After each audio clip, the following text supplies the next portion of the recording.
It's been said that luck is the intersection of preparation and opportunity. Welcome to the Australian Hunting Backcountry podcast, where we will focus on all things hunting in the backcountry, not just in Australia, but everywhere that backcountry hunting is possible. My name is Tobias, and if you're a hunter with no backpacking experience, or even an expert, I would like you to join me as we explore gear, places, and technologies, hear lived experiences, different perspectives, and share the passion that people have for a hard-earned backpack hunt. I appreciate you being here with me as I try to increase the knowledge that will bring us better luck in the backcountry.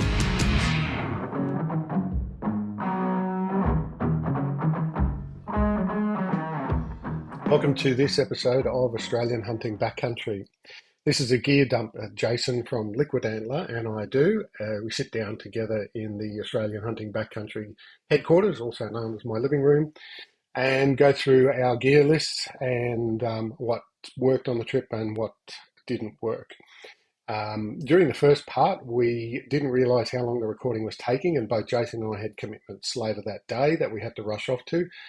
So it does sound a little disjointed as it stops suddenly. The second part of the recording, we were a little bit time poor, so it is a little rushed. But if you have any questions following this, please feel free to reach out to me on email or social media. One thing that I want to start with, though, is a bit of a disclosure and a caveat.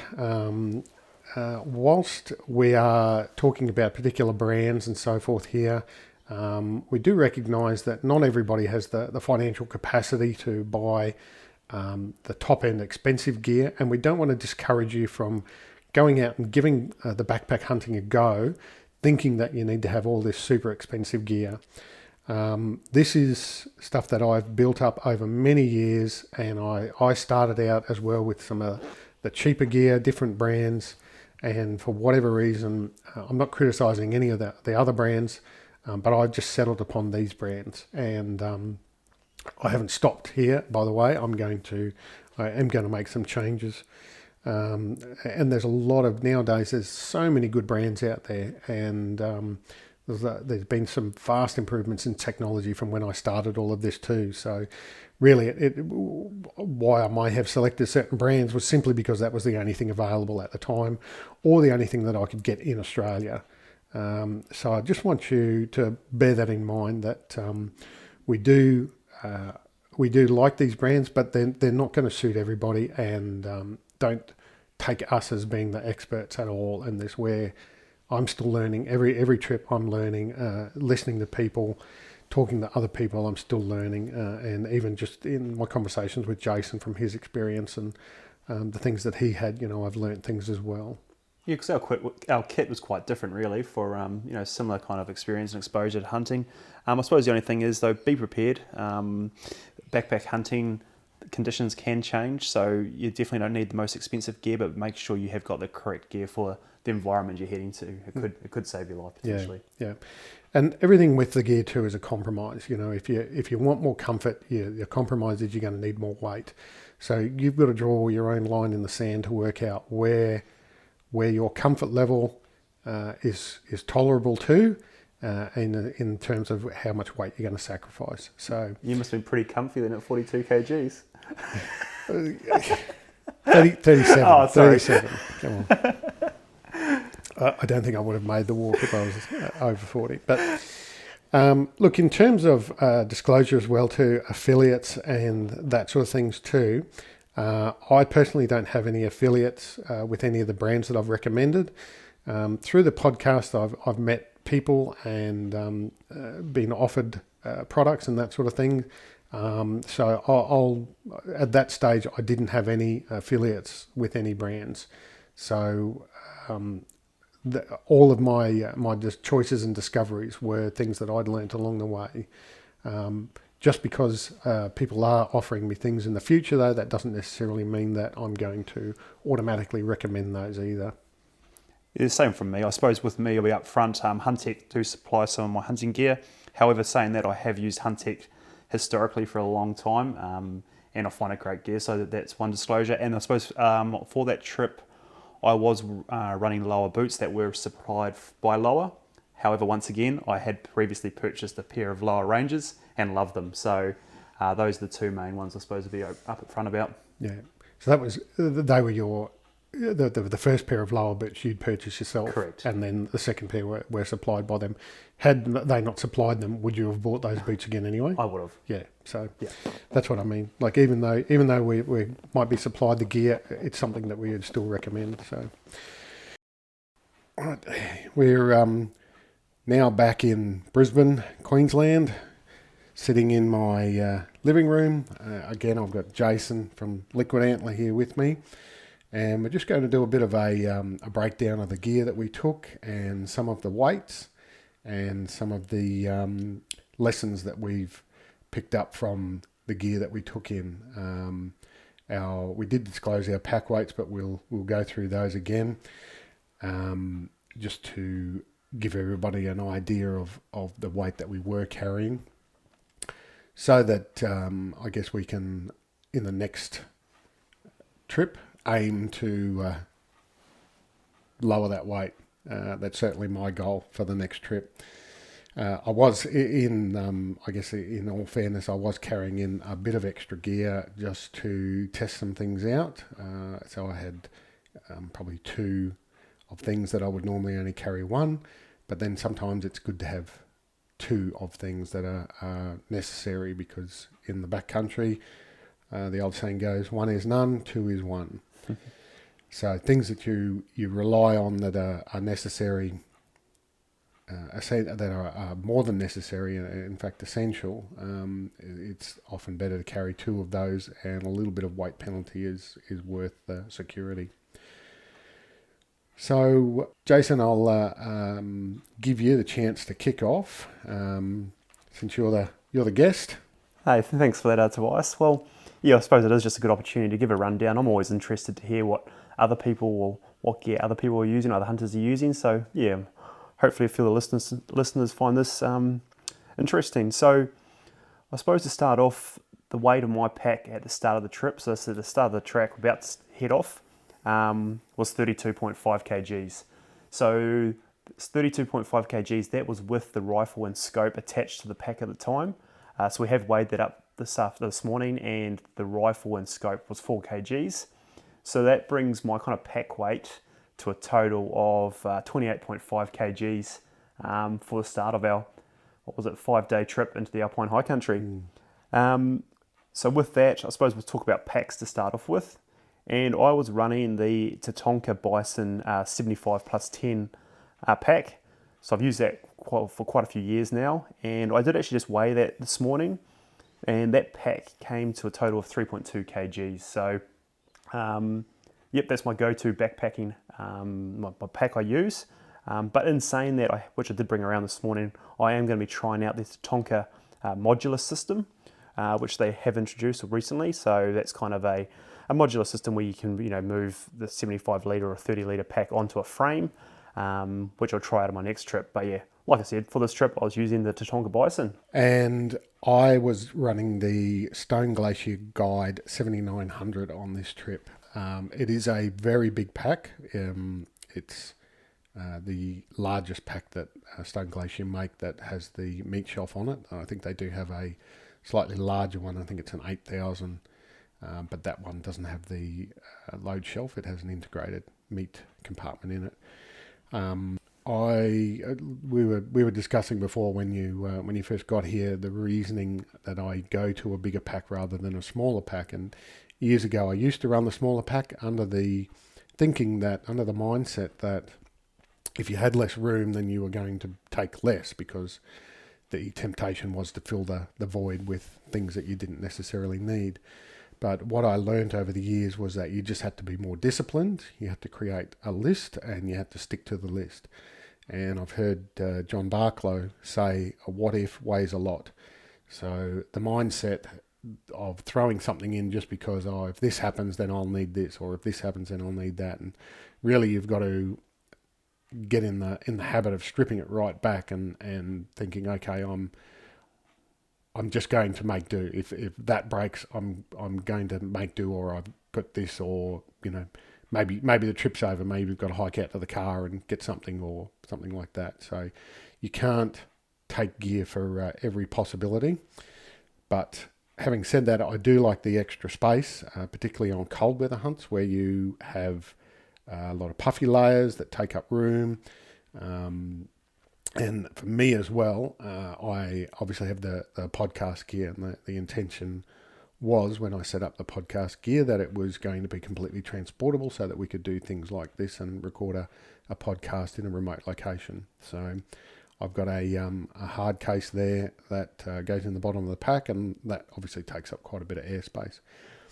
So the Stone Glacier pack that I was running, we weighed it this morning, and with the hip belts and two internal pouches as well, is 3.02 kilos. So with that, Tobias, what was your actual initial weight when you hit the trail? We can't skip past that. I was gonna, yeah.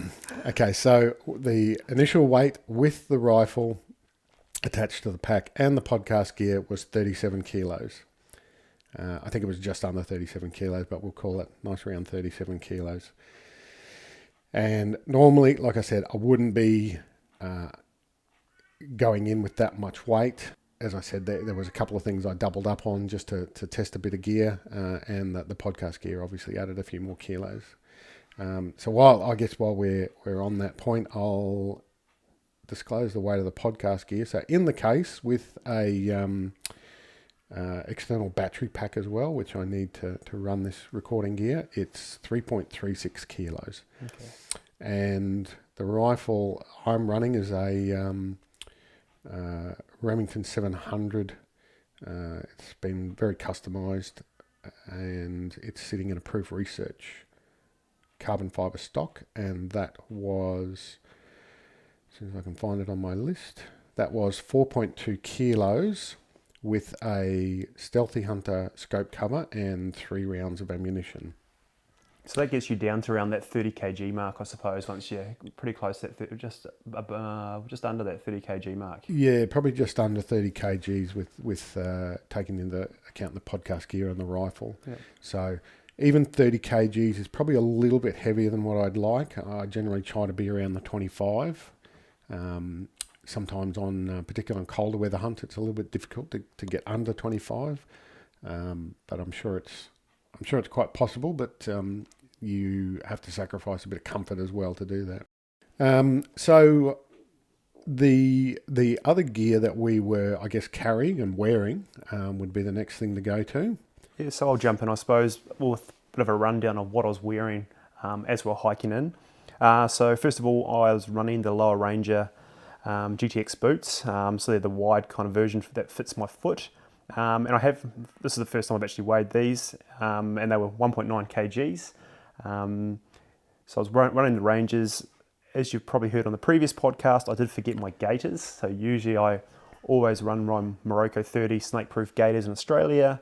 Unfortunately, I forgot those, and that was a pain, to be honest. Just when you're used to running gaiters and then you forget them, it was just water, snow, everything ended up inside my boots. So that was definitely a mistake. I won't forget again, so I'll make sure they're packed next time. I do remember I was walking behind you at one point and we were going across a bit of ice, and I did notice that your boots were flicking up chunks of ice, and they were falling straight into the top of your opposite boot. And I thought, yep, you're going to have cold feet today and wet socks tonight. Yeah, definitely. It's amazing just how what a difference they make having gaiters. So Ranger boots, no gaiters, and for the socks, I was running the the Kathmandu New Yarn socks. So that was kind of my boot sock combo that I was running for it. How do you? That's quite a light boot. I was quite surprised at the weight of those. That's for both, isn't it? That's not one. Correct. That's for both. Yeah, I think the weight of them is actually really. They're such a versatile boot. I've used them down the South Island in New Zealand, in big country, and I've found them stiff enough for what I need. Still nice and quiet for stalking when I need. So for me, I have tried stiffer boots. I had tried more kind of flexible boots, but for me, I think the Rangers really kind of hit that sweet spot for me, as well as the weight kind of compromise as well. Mm. Do you have feet that can kind of tolerate any sort of boot? Yeah, I'm lucky. I can throw my feet into any boot, and I pretty well don't have any issues. Like with these Rangers, I've never had a single blister or anything like that, yep, they will get sore, as anyone's feet do after full day smashing around the hills. But I am lucky in that aspect that I can, my feet are relatively tough for wear and tear, and yeah, just one single pair of socks plus any type of boot, and I'm relatively good to go. You've got lucky feet then. I have unlucky feet. I have spent thousands of dollars on boots over the years, and have hated every set basically I've worn up until I got myself a set of lower Tibets. Now, I will also say that these boots I had done by Lathrop and Sons over in America. They're a company, I think they're a family of podiatrists, and they have their own footbed system. They have a foot mapping system. They send you out this kit, and you stand on it, and it does an incompression, and then you trace around your foot, and you do that a couple times and send that back to them, and then they have a consultation with you. And anyway, I got to the point, like I said, of desperation. I was sick of getting blisters. I was sick of having pain and all sorts of issues with my feet. And it was to the point that I was, I would come out of a hunt, and I would be almost crippled the next day, limping around. And so I got onto these guys, and they, basically, if you've got any sort of problems with your feet, I would truly recommend getting in touch with them. Reach out to them on social media. They've got a website. So I had these boots done about 4 years ago, and they have this injection molded footbed that it looks really odd, but it actually feels incredibly comfortable. Goes in your boot, and what they actually did was they stretched my right boot for me as well, because apparently my right foot is about half a size wider than my left foot. So I kind of need, what they said was I basically need a size 45 on my left foot and a size 46 on my right foot. But, then you've got to buy 2 pairs of boots, and then you've got mismatched boots. So they stretched this one for me. So I've been really happy with the Loyal Tibets.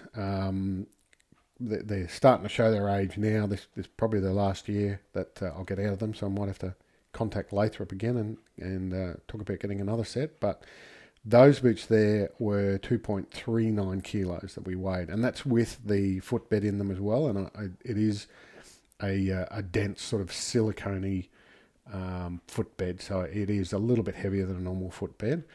And I know that sounds like a lot of weight.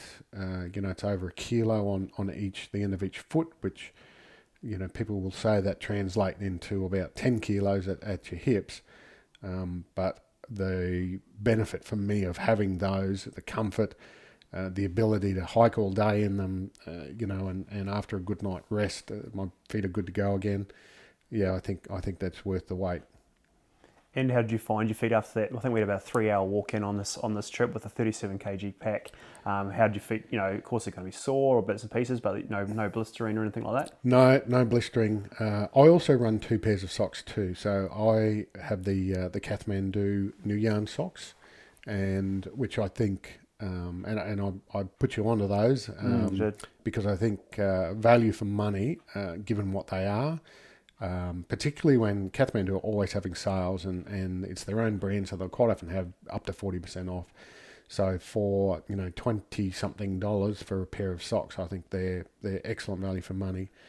And I also use Injinjin toe socks, the Cool Max ones. So I use the liner socks to wick the sweat away from my feet out into the outer sock, and then hopefully out of the boot. But they also dry really quickly. So there was a day there where we had wet socks from the rain, and when we were sitting on the hill glassing, I took my boots off and took my Kathmandu, my merino socks off, and just let my feet air out with the Injinjins on, and they dried out very quickly. It was a little bit cold, but having dry socks is really important. So yeah, no blisters, a little bit of pain, which you'd expect from carrying that sort of weight. And other than that, like I said, after a good night's sleep, a couple of Nurofen. The next morning, aches and pains are all gone and good to go again. Oh, perfect. So I suppose then we'll roll into, I suppose, the clothing we're wearing. So we've got our boots sorted, one of the main kind of crucial bits of kit. So for the walk-in trip, I was running what was I doing? They had the hunting and fishing thermals. So they're just their polyester, well, not polyester, their thermal product they produce, not the merino, but just a cheap version. So I wear their long johns and their long sleeve shirt. I've got that traditional kind of New Zealand style with the long johns, and I was wearing the Huntec rugger shorts, so that's what I wear on the bottoms. And then I was just running a Huntec shingle sweatshirt with the Mansfield Hunting and Fishing Blaze hat and a pair of sunnies. So relatively, it was quite a, I don't know, warm morning, so it wasn't too bad. So that was the kind of gear that I was running for that walk-in. All up, yeah, operated pretty well. The long johns do take a bit of a beating wading through, but that's what I kind of purchased them for. They, every 2 or 3 trips I probably buy a new pair of long johns. So that's what I was wearing for my walk-in. Yeah, we did discuss the traditional New Zealand hunting garb, and I'm definitely a pants man. That sounds horrible to say it like that. I definitely prefer to wear pants when I'm hunting. I can't do the merino exposed merino base layer. So I had it wasn't a super cold day when we started, and I think we kicked off about 11:30. Yeah, about midday. Yeah. So we're right in that warmer part of the day. I had a Kathmandu sleeveless merino shirt on.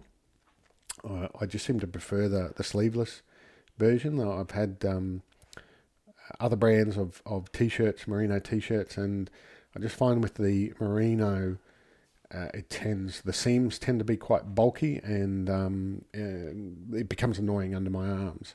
So I prefer the sleeveless ones. I had the Kuyu Pro pants. I really like those. They've got a bit of insulation to them. They've got the sewn in knee pads. They dry quickly. They're tough. Yeah, and I like the Kuyu gear. Kuyu gaiters again. A Kuyu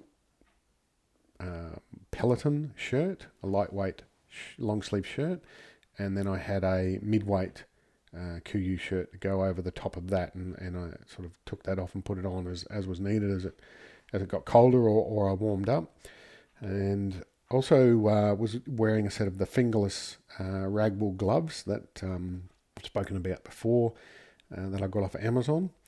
I liked having those. I find that walking with gloves on, my hands tend to heat up quite a bit, and so then they either sweat or I get annoyed by having the gloves on and take them off, and then my fingers end up getting cold. So by having these fingerless ones on, this is the first time I've tried them out. By having them, I just found that it was a really good balance between keeping some warmth in the main part of my hand, and that was keeping the blood that was sort of flowing out to my fingertips warmer, and I didn't find that I got overly hot and that my fingertips didn't get too cold. So I still had good dexterity there, and still kept them warm and comfortable.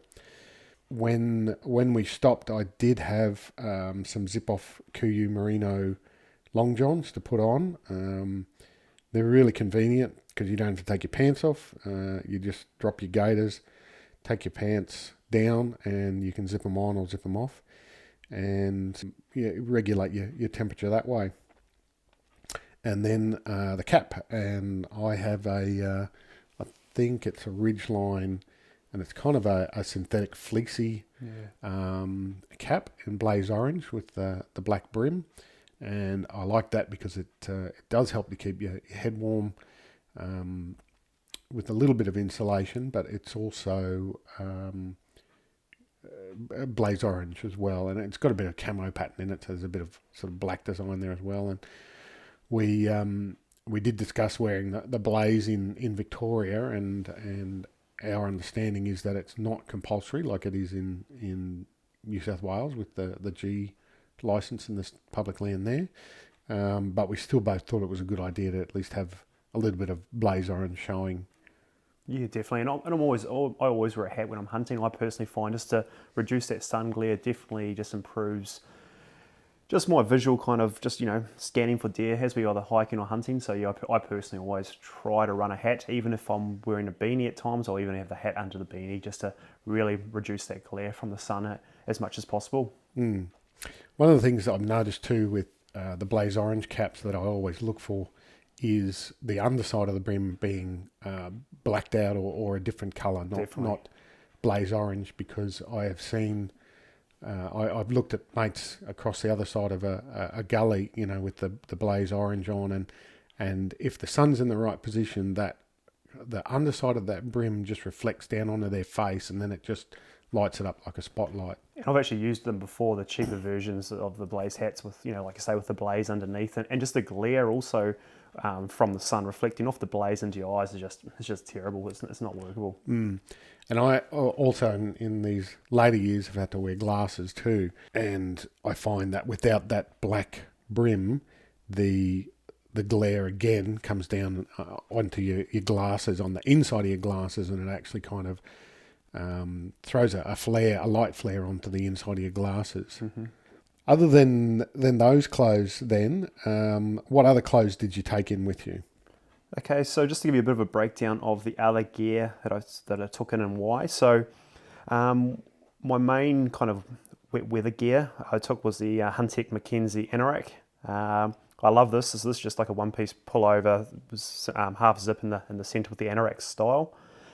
It is a little bit noisier than some of the other hunting rain jackets on the market in regards to if you are pushing through thick vegetation and things. But the thing I love about the Mackenzie anorak is how quickly it dries, and it also doesn't kind of retain the moisture from the rain. Some of them can get very, very heavy, and you pretty much have a water-sodden rain jacket supposedly for the remainder of the trip, while the anorak I'm running seems to stay nice and dry, lightweight, but also keeps that rain out. We did get the rain for one day, and I was nice and dry underneath. No dramas there. They're nicely seam sealed, and I've had no dramas with that rain jacket. I don't think it is possible to have quiet rain gear that's actually effective. Correct.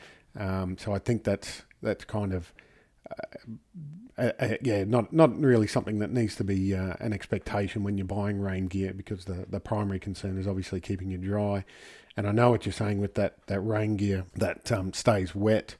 I remember, I won't mention the brand, but they had a blaze orange rain jacket, which I thought was a good idea, and it was touted as being quiet in inverted commas. But it was, once it got wet, it stayed wet. And every day I was cold because I had this cold, wet thing wrapped around me and with the wind blowing. So I froze on that trip. And when I came home, that was the first thing that I got rid of. Definitely, I'd recommend if you are looking for a rain jacket, ignore the silent / fabrics and definitely focus on something that's going to keep you dry. If you're dry, you're warm, and then you can also pack it away or put it back on you the next day with no dramas. So. Yeah, there's some brands out there that are advertising breathable rain gear, and I'm yet to find something that is actually really breathable and actually effective as rain gear. So I think with rain gear, it's kind of, you're going to get wet in some form. You're either going to sweat inside it, or it's going to eventually get to a point where it saturates through, because even rain gear, most rain gear has its limit. It does. With the Huntec anorak, they do have the zips under the armpits, so you can dump heat to an extent. It does help trying to, if you are sweating underneath, then trying to dump a bit of that heat while still keeping you relatively warm and dry. So that was running the Mackenzie anorak, so that just folds up nice and small and packs away into my pack.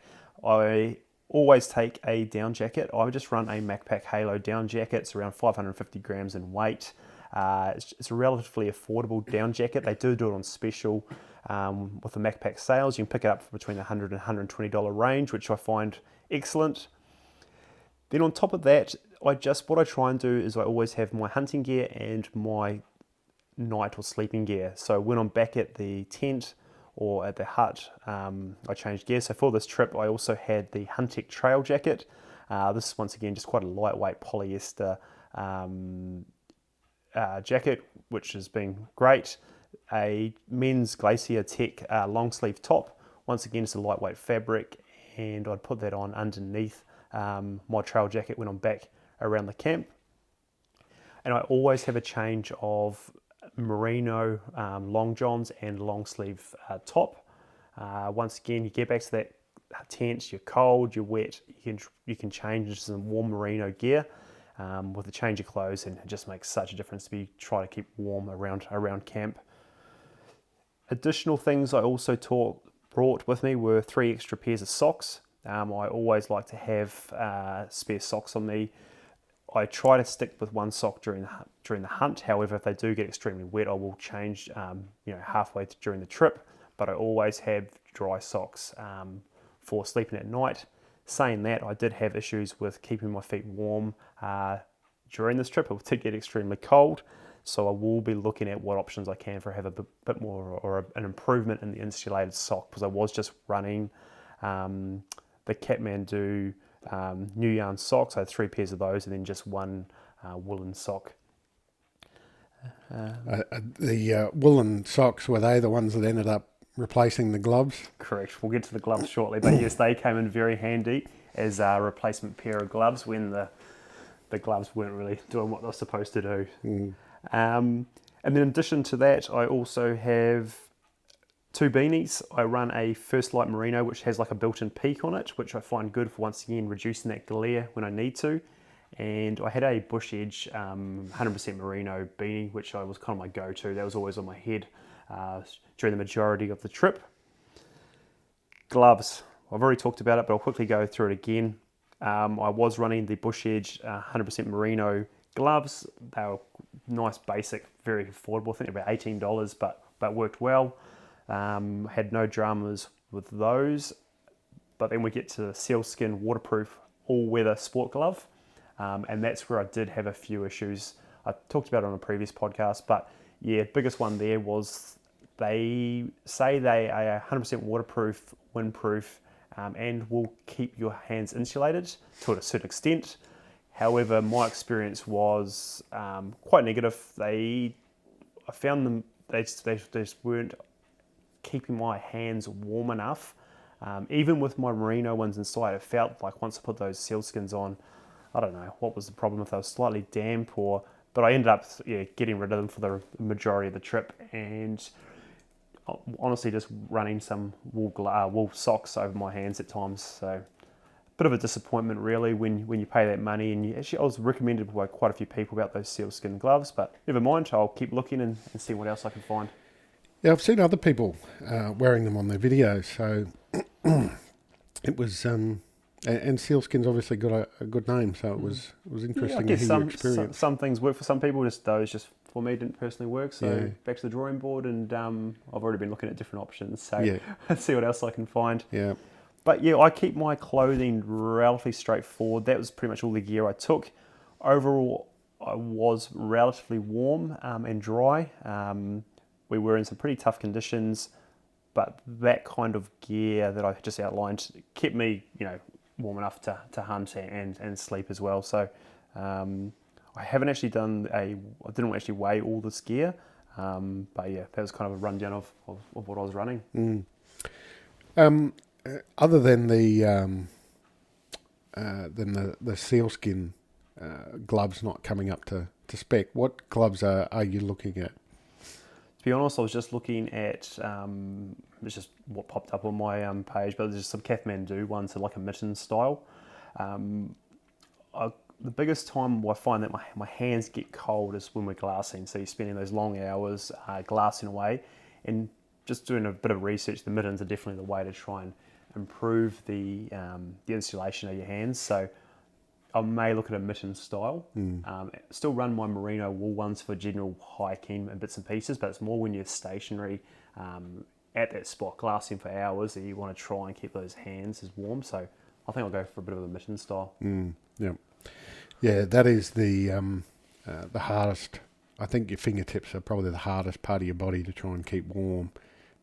because, like you say, they're when you're up glassing and they're exposed to the wind, you need to hold on to the binos or your spotter or tripod and moving it around, and you can't tuck them into your jacket as often as you'd like. So, well, I also took in, I guess the gloves I was using while we're on that subject are the Kuyu Yukon Pro gloves, and inside them I have a pair of Kathmandu Merino liner gloves, just to try and add a little bit of extra insulation to the gloves. They're not super warm, those gloves, but they're fairly water resistant. So if you're and wind resistant, so it does kind of give you a bit of compromise between bulk and losing that dexterity and still having a little bit of warmth.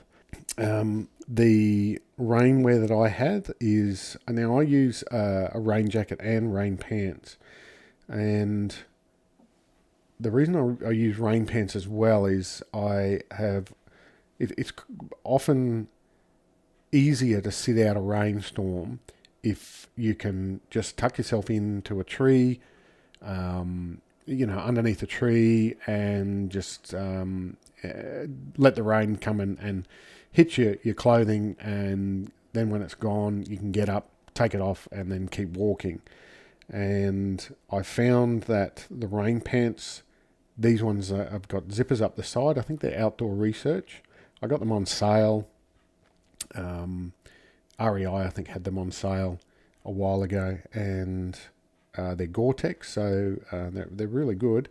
And they've got zippers on the side, so you can just slip them on and off fairly quickly. You don't need to take your boots off. And we weighed them today. They're 324 grams for that pair of pants. And like I said, what I found is when you've got a bit of a rainstorm coming through, you can throw them on, throw your rain jacket on, sit under a tree or sit under a little tarp, or find somewhere to sort of shelter, and then let the rain come through. You don't mind that it's hitting you, and you can get up afterwards, take them off, and keep walking, and your pants are still dry. If you need to still move, you can do so in these pants, and obviously, you do build up a bit of heat depending on how much you're exerting yourself. But just for me, I've found that the rain pants have been a really good addition. Because I have been humming and hawing a little bit about an outer kind of pant for a rain pant. But I suppose for me, with my long johns, they seem to dry out pretty quick. So and I don't seem to get too cold down my legs. Definitely my upper half cools down, but I find the polyprops do enough for me. They dry out relatively quickly, so I think I won't be purchasing anytime soon. But yeah, they've always interested me. But extra weight, extra bits and pieces. But they're, like you're saying, your ones are only 320 grams, so pretty good. Yeah, yeah.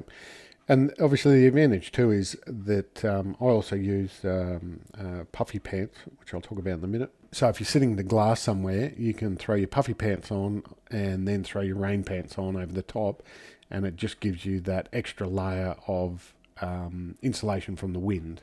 The puffy pants don't stop the wind. They will help keep the heat in, but with the rain pants on over the top again, that just helps lock that heat in and keeps you warm while you're sitting down for long periods of time. I was envious of your puffy pants. With glassing away, and you got your nice puffy pants on, and here I am sitting in my long johns. So no, I was envious. I did offer them to you at one point, but and the rain jacket is the Kuyu Kutana rain jacket, and I really like this jacket. It's tough. I can wear it while I'm walking, pushing through scrub. It's not super quiet, but like we've already said, that's I think a impossibility to try and achieve that. It's got a bit of flexibility to it too, and it's big enough so that I can layer up underneath it. So I'll put my puffy jacket on and then throw that on over the top. And yeah, I haven't had any issues with that leaking. Good size, good fit, good hood on it too, which I think is important because if you do need to wait out a storm, particularly if there's quite a bit of wind in it as well, you can cinch that hood up around your face and neck, and stops the rain from blowing in over the top of your collar. That jacket is 619 grams that we weighed it this morning. And it's easy to take care of too. I just come home from a trip and throw it in the dryer and let it run around for 20 minutes, and that resets the DWR on it apparently, and then it's good to go again. So insulation wise, I have a Kathmandu down jacket. Again, Kathmandu gear when it's on sale is really hard to beat pricing wise. So that one, it's a little bit heavy, but I'm yet to be able to sort of justify spending money on another down jacket just because it's lighter when that one's doing the job. I also have a MacPak down vest. Again, MacPak's another one of those brands that when they're on sale, it's hard to beat for value. And the Kuyu down pants. Now I got them about 4 years ago now, 2019 when I was in the States. I think they've got a different version of them out now. It might be slightly bigger. These pants are designed to go over the top of your pants. So the other ones they have now, I think maybe have some more down in them and slightly different material on the outside. But like I said, I use these pants and then throw the rain pants on over the top. Other than that, I didn't take a lot of extra clothing. For some reason, I'm still not sure why, I chose not to bring some spare socks on this trip. Jason was entertaining himself with hand puppets with his spare socks over his hands. So when my socks got wet that day, we had the rain. I did regret not having them, but it's also reasonably easy to dry them out overnight. Like I said, the liner socks I had, they dry fairly quickly. So when they were wet that night, I got in the sleeping bag, took my merino socks off, and I just tucked them down inside my pants against my thighs, upper thighs. Because that's the largest muscle in your body, it generates the most heat, so it's easy to use that as a bit of a heat source and dry things out. And I wore my liners in the sleeping bag that night. Some of the other clothing I was wearing was quite wet too, but I just jumped in the sleeping bag and used my body heat in the sleeping bag to dry it all out, and the next morning it was good to go. Having said that, however, it would have been nice to have another dry pair of socks to put on instead. It's not much weight penalty, so exactly for the weight and size, it's throw a couple extra pairs in and you love it. Yeah. And normally I would take a spare pair of socks, the liners and the merino socks, particularly because the liners are thin and sometimes you could end up wearing through or getting a tear in them or something, and that's part of the system I use to help stop getting blisters. And like I said, for some reason, when I was packing my bag, I looked at these spare pair of socks and I put them to the side and didn't bother putting them in. So I'm still not sure why I made that choice. But anyway, the only other clothing I really brought that was a camp clothing, I guess, is a long sleeve Kuyu Pro Merino top. And I brought that just to sleep in, to add another layer, and I hardly wore it. So I don't think I'll bother bringing that again, just for that purpose. If I'm going to wear it when I'm hunting, I'll bring it, but just for sleeping clothes, I don't think I'll bother bringing that again. It was a bit of extra, and it's not a super lightweight item of clothing either, so I could probably do without that weight. The belt I have as well, I don't think I mentioned it before. It's a elastic webbing belt with plastic buckles, and I've got no idea. I cannot recall for the life of me where I got it from. I've got a funny feeling I bought it online at some super dodgy website that sells cheap knockoff stuff, but I've never been able to find anything that sort of resembles it again. It's really good because it is a firm elastic webbing, and it's got a really low profile, lightweight plastic buckle, and it just sort of clips in.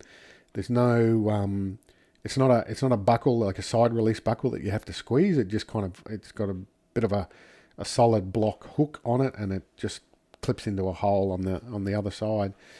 And the advantage of having the elastic there is I find that as your weight fluctuates during the hunt, and as you layer underneath your pants as well, it kind of accommodates that without having to adjust it too much. And it's got infinite adjustment, obviously, because it just loops through the buckle. So if you need to shorten it up, a couple of millimeters, you can do that. So a belt with the traditional holes and so forth, you're very limited in how much you can. So it's either too tight or too loose when you move to the next hole. I have seen there's some other ones around, some other brands in the research that I've done when I've been trying to look for it.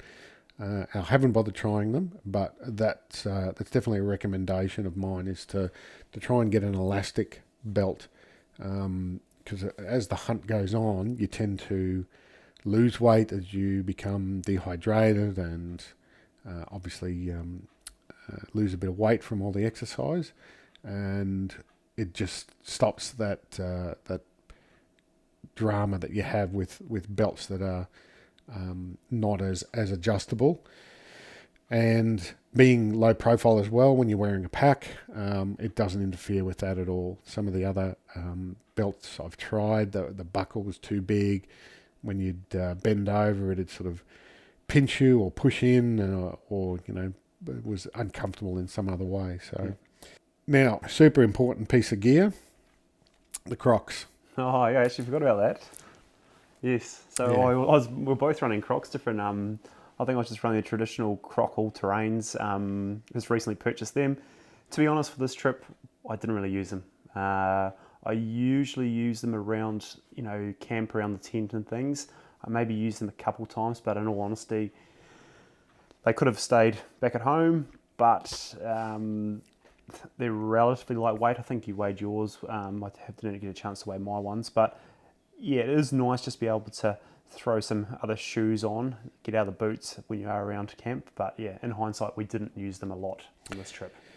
Yeah, I don't bring mine as camp shoes, although you can do that. And mine that we weighed this morning are 453 grams. Now I'm using the Crocs, I think they're called the Swiftwater. So they're not the traditional Crocs with the sort of swing away heel bridge. They are like a one piece. So they do have a heel, a strap, and they're a bit smaller, but they have a bit of a thicker base and different sort of grip on the base. The reason I bring those is mainly for creek crossings.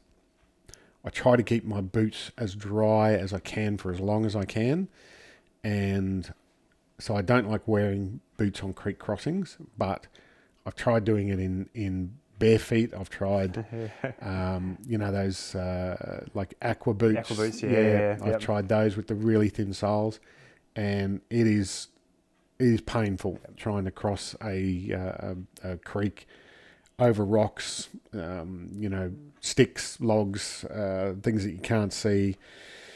And so, yeah, that's why I brought the Crocs, was mainly for creek crossing. And I found that the traditional Crocs, because some of the creeks that you do have to cross, the water is flowing quite fast.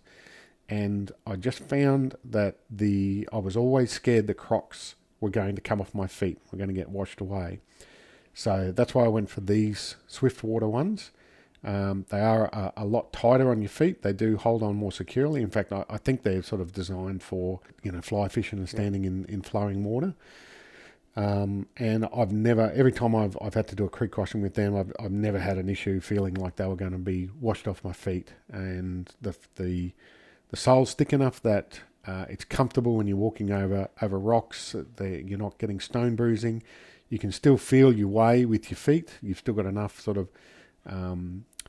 sensitivity there that you can make your way slowly across and not stand on something that you shouldn't be standing on. And then, yeah, like I said, get to the other side. They slip off easily, and you can put your dry boots back on. So that was the main reason that I bring those. Because on this trip we had a couple of plans, and we didn't.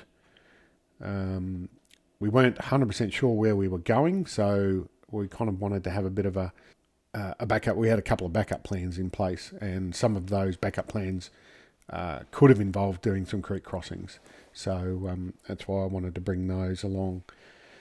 In hindsight, if we were going back to the same area, I probably wouldn't worry about bringing them again. Other than that, in the clothing department, the only other thing I had was a Kuyu Kenai jacket, which is a synthetic jacket. And I brought this as well as the down jacket because this is quite a light insulation piece. So you can wear it while you're walking. It does have things like pit zips in it, so you can regulate your heat. So if you're out and about when it is quite cool and windy, this is a good item to wear, just to give you a little bit more insulation, and particularly if you're stalking, if you're doing some bush stalking, so you're not generating a lot of heat. It's not like when you're walking in, walking out, and you're just storming along and producing a lot of body heat. This is a very effective piece that I've found for when you're just sort of sneaking along. You might walk a few steps and stop and glass, or walk 20 meters and glass for a bit and so forth. So it is for those times when you're likely to be colder and you're not generating that body heat.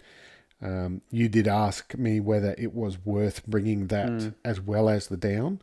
We weighed that this morning. That's 395 grams for that one jacket. It's not enough to replace the down. It's not warm enough to replace the down. But it does have, but wearing a down jacket in that situation, like I said, where you're doing a bit of bush stalking, wearing a down jacket, I think, would be a bit too much. So that's something I'm going to think about is that insulation for me, because that's definitely an area that I could potentially look to lose a little bit of weight in. The other thing I didn't mention before, I do have two beanies. So I have a thin merino beanie, which is great for wearing underneath your cap. You can throw it on and just keep a little bit of insulation in. And I also have a Kuyu Kenai beanie. And it's a synthetic fleece with a waterproof outer layer. And that's a really warm beanie. And I'll put that on as soon as we stop the glass. I'll put that on. You can put it on. It's big enough that and stretches that you can put it on over your cap or just over the merino beanie. And I'll also wear that at night. I see a lot of guys buy tops with hoods in them and jackets with hoods in them. I don't like hoods. I find them to be a pain in the ass, to be honest. Particularly on shirts that you're walking around in. Particularly in Australia, you end up having to push through a lot of thick bush. It's very tight. It's caught up. It gets caught up. The stuff drops off. And next time you go to pull it up, you end up filling your back up with sticks and leaves, and I've had hairy caterpillars drop into it as well. And thankfully, the hunting partner I was with at the time, he noticed it before I pulled it up, but and it ended up on my back. But so and even if you're in snowing, or if you're in snow or it is snowing, it just fills up with ice, and when you pull it up, you get an injection of cold water or ice down the back of your shirt. So I don't like hoods. The only jacket I have with a hood is the down jacket, because I don't plan on walking around in that, and I generally pull it up and keep it on. So because I don't like the hoods, I also run 2 neck gaiters, and I have a merino neck gaiter, which I will wear majority of the time. And the main reason for having that is it's nice and light, and it will absorb the sweat, and does sort of offer a bit of insulation. The merino's no good in the wind. The wind just blows straight through it. But a big reason for keeping that on is the sun. Keeping the sun off the back of my neck, because I'm wearing a cap instead of a broad brim. And as you're aware, Australia is a great place to get skin cancer. So main reason is sun protection for that. But the second one I run is a synthetic neck gaiter. It's Kuyu. I think it's the Peloton material. And that main reason for keeping that in my pocket is for the wind when it gets cold. So it offers much better wind protection. I can pull that on, take it off very easily, very quickly. You don't have the issue of like with the hood, stuff falling down. You can pull those gaiters. I pull them up around the back of my head and my ears, and cover my ears. I can pull it up around my face to protect from the wind there, keep you warm. And obviously the main advantage is that it covers your face, so you can tuck it up around your nose and under your eyes, and it shields your face. So if you are doing a bit of bush stalking and you think there's something nearby, it obviously shields your face, and you don't have that big break, big white blob, big white blob staring at a deer for them to, or whatever animal you're hunting, for them to pick up on.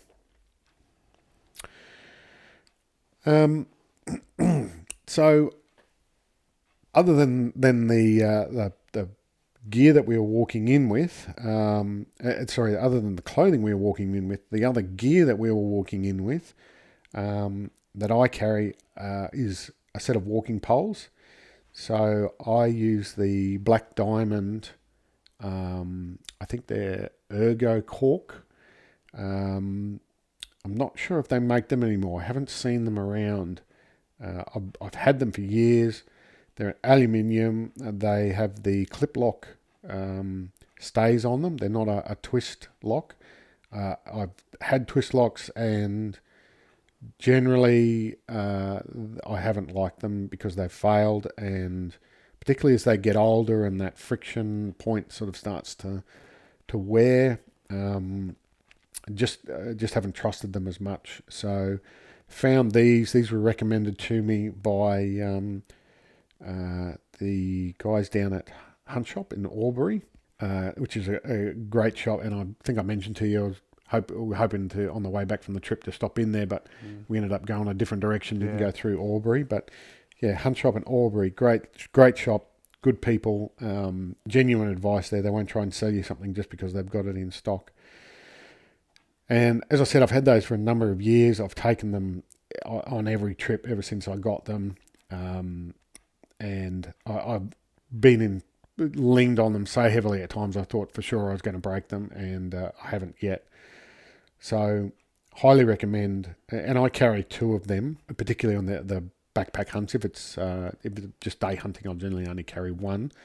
But there's a lot of benefit to carrying 2 poles when you're carrying a heavy pack. It relieves, I think I read one time, it can relieve up to 25% of the weight placed on your knees as you're hiking uphill or downhill by leaning and pulling on the poles. And I like the shape of the ergo handles.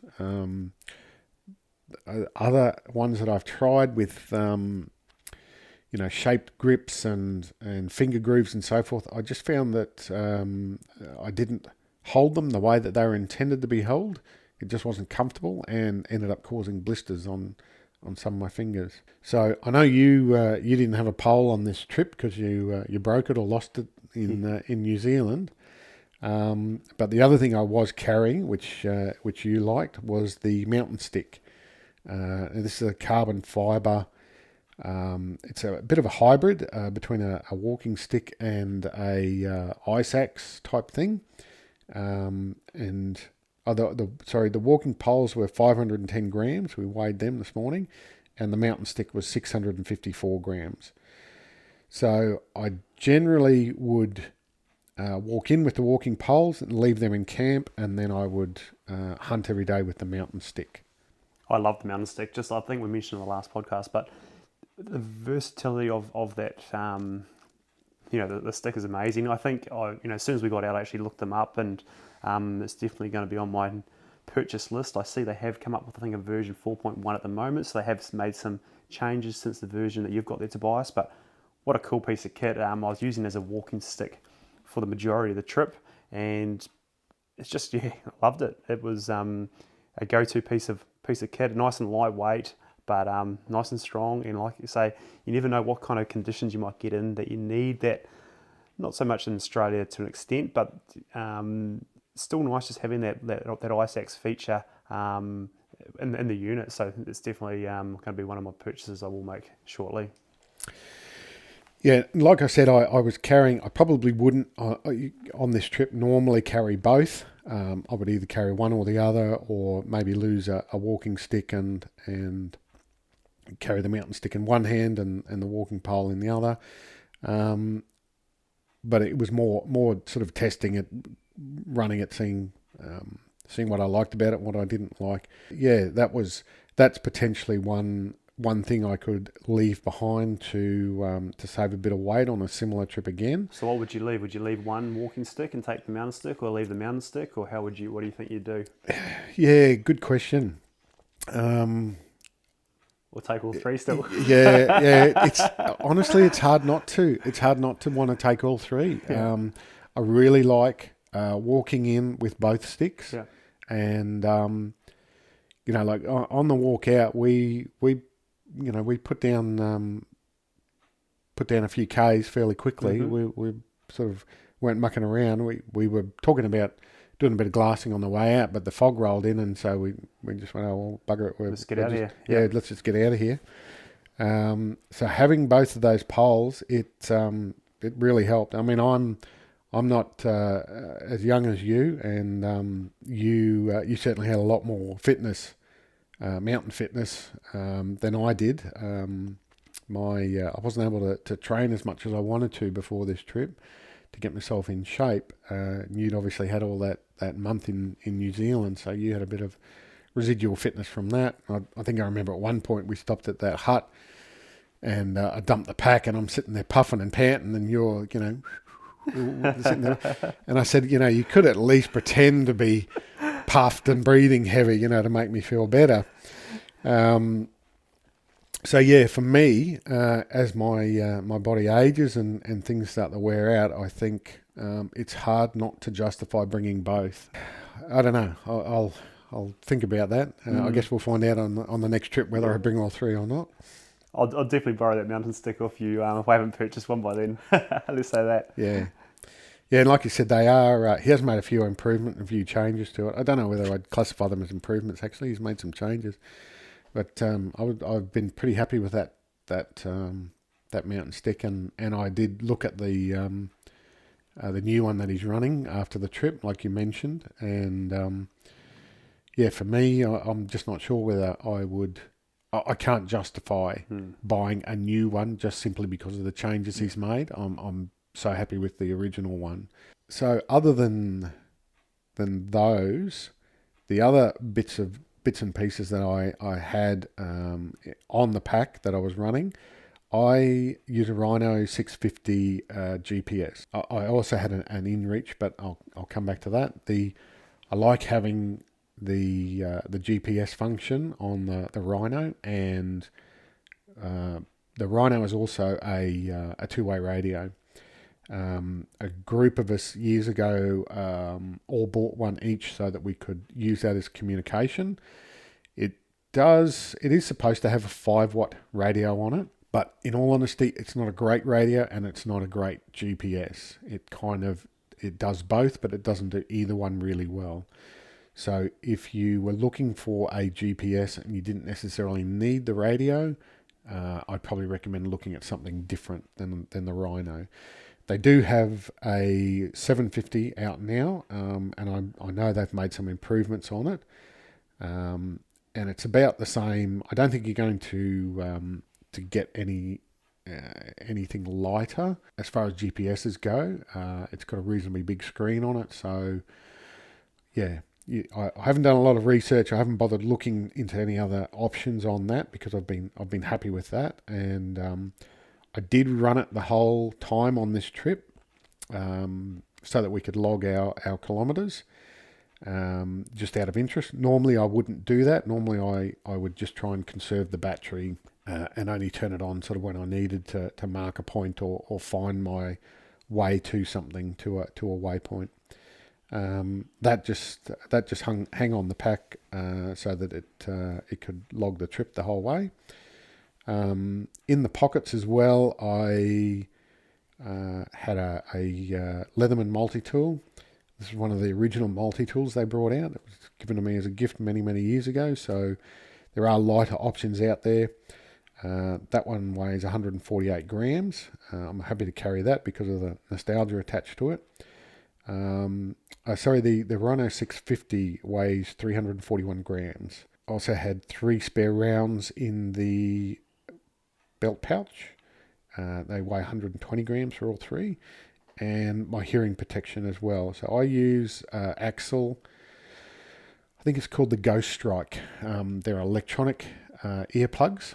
Really like those. They actually have microphones on them, so they're sound enhancing. So when you're stalking, you can have them on. You can still listen to external noises, and then as soon as you fire a shot or your mate fires a shot, they just click in and block out the sound. The main reason I got those is because I was hunting with my son a lot now, and I insist on him wearing hearing protection because I made the mistake years ago of hunting without hearing protection, and consequently now have cicadas ringing in my head all the time. And when we used the earplugs, he couldn't hear me. Yeah. So you're yelling at each other. Yeah. And I'm trying to whisper to him, and he can't hear me. So I've got to, grab him on the shoulder and distract him and that sort of thing. So did a bit of research, and Axel there are a few options out there, and there are probably, in all honesty, some better options out there, some higher quality ones, but you're going to pay for them. Like they are literally in the thousands. These ones here, I jumped onto their website and signed up for a newsletter, and they send out promotional emails all the time. And one day they sent out an email saying we're offering a 2-for-1 deal. So I jumped on it, grabbed them, and I got 2 sets for the price of 1. So one for my son and one for myself, and we'll wear them when we're red deer hunting, and they're just great. You can hear everything. You can hear the deer roaring. You can hear. They actually increase your hearing ability as well, so they'll amplify external noises. So the only problem is if you're wearing them all the time and they're on all the time, then your battery life gets sucked out. So you'll get basically 1 day out of them. So when we're red deer hunting, we'll come back to camp, put them on charge for the next day. So in this case, I put them in my pack so I could access them easily in case we needed to, and the situation demanded. But I didn't run them all the time because we weren't actively hunting all the time on this trip anyway. I also carry a little knife in my pocket. I use the Razorlight EDC knife, and this has got a replaceable blade on it. And it's not a surgical blade, it's a particular one that the company makes to fit their knife. The beauty of this is you can, and I like to have a separate knife to my kill kit, because if you're cutting up some food or have to do something where you're transferring it into your, transferring the product into your mouth or something like that, it just creates that, I guess, that element of sanitation. There's not cross-contamination. But I just got tired of having to sharpen blades. So the beauty of this one is you come back from a trip and take the blade off and put a new one on, and It's good to go again. Yeah, nice. Other than that, the usual sort of things are, I keep a little bit of electrical tape in my belt pouch there for retaping the muzzle when you take a shot. Some people may not like putting tape over their muzzle, but I've done plenty of research on it. There's plenty of videos on YouTube about whether taping your muzzle affects your accuracy, and it doesn't. There's a really good video by MDT, the people that make the rifle chassis. They did testing on their one of their accurate rifles at 600 yards, taped, untaped. They found no discernible difference. So for me, I will always tape my muzzle. I do have a muzzle brake on, so I just put a couple of layers of tape up the sides of that and then wrap it around. It gets blown off long before the projectile ever comes anywhere near it. So I think the peace of mind of having a taped muzzle and not having things end up inside your muzzle. It hasn't happened to me, but one of the people I was hunting with once on a trip, they ducked under a tree, and the muzzle hit the tree, and they actually ended up with a piece of bark wedged inside their muzzle. So yeah, I'll never not tape my muzzle. And the old surveyor's tape, the old pink tape, great. It weighs nothing. Great for keeping, just to mark a spot. You know, if you take a long shot, I'll mark sort of where we took the shot from. So you know, you can always come back there, or you know, you can hopefully see it from the other side of the gully, to try and find.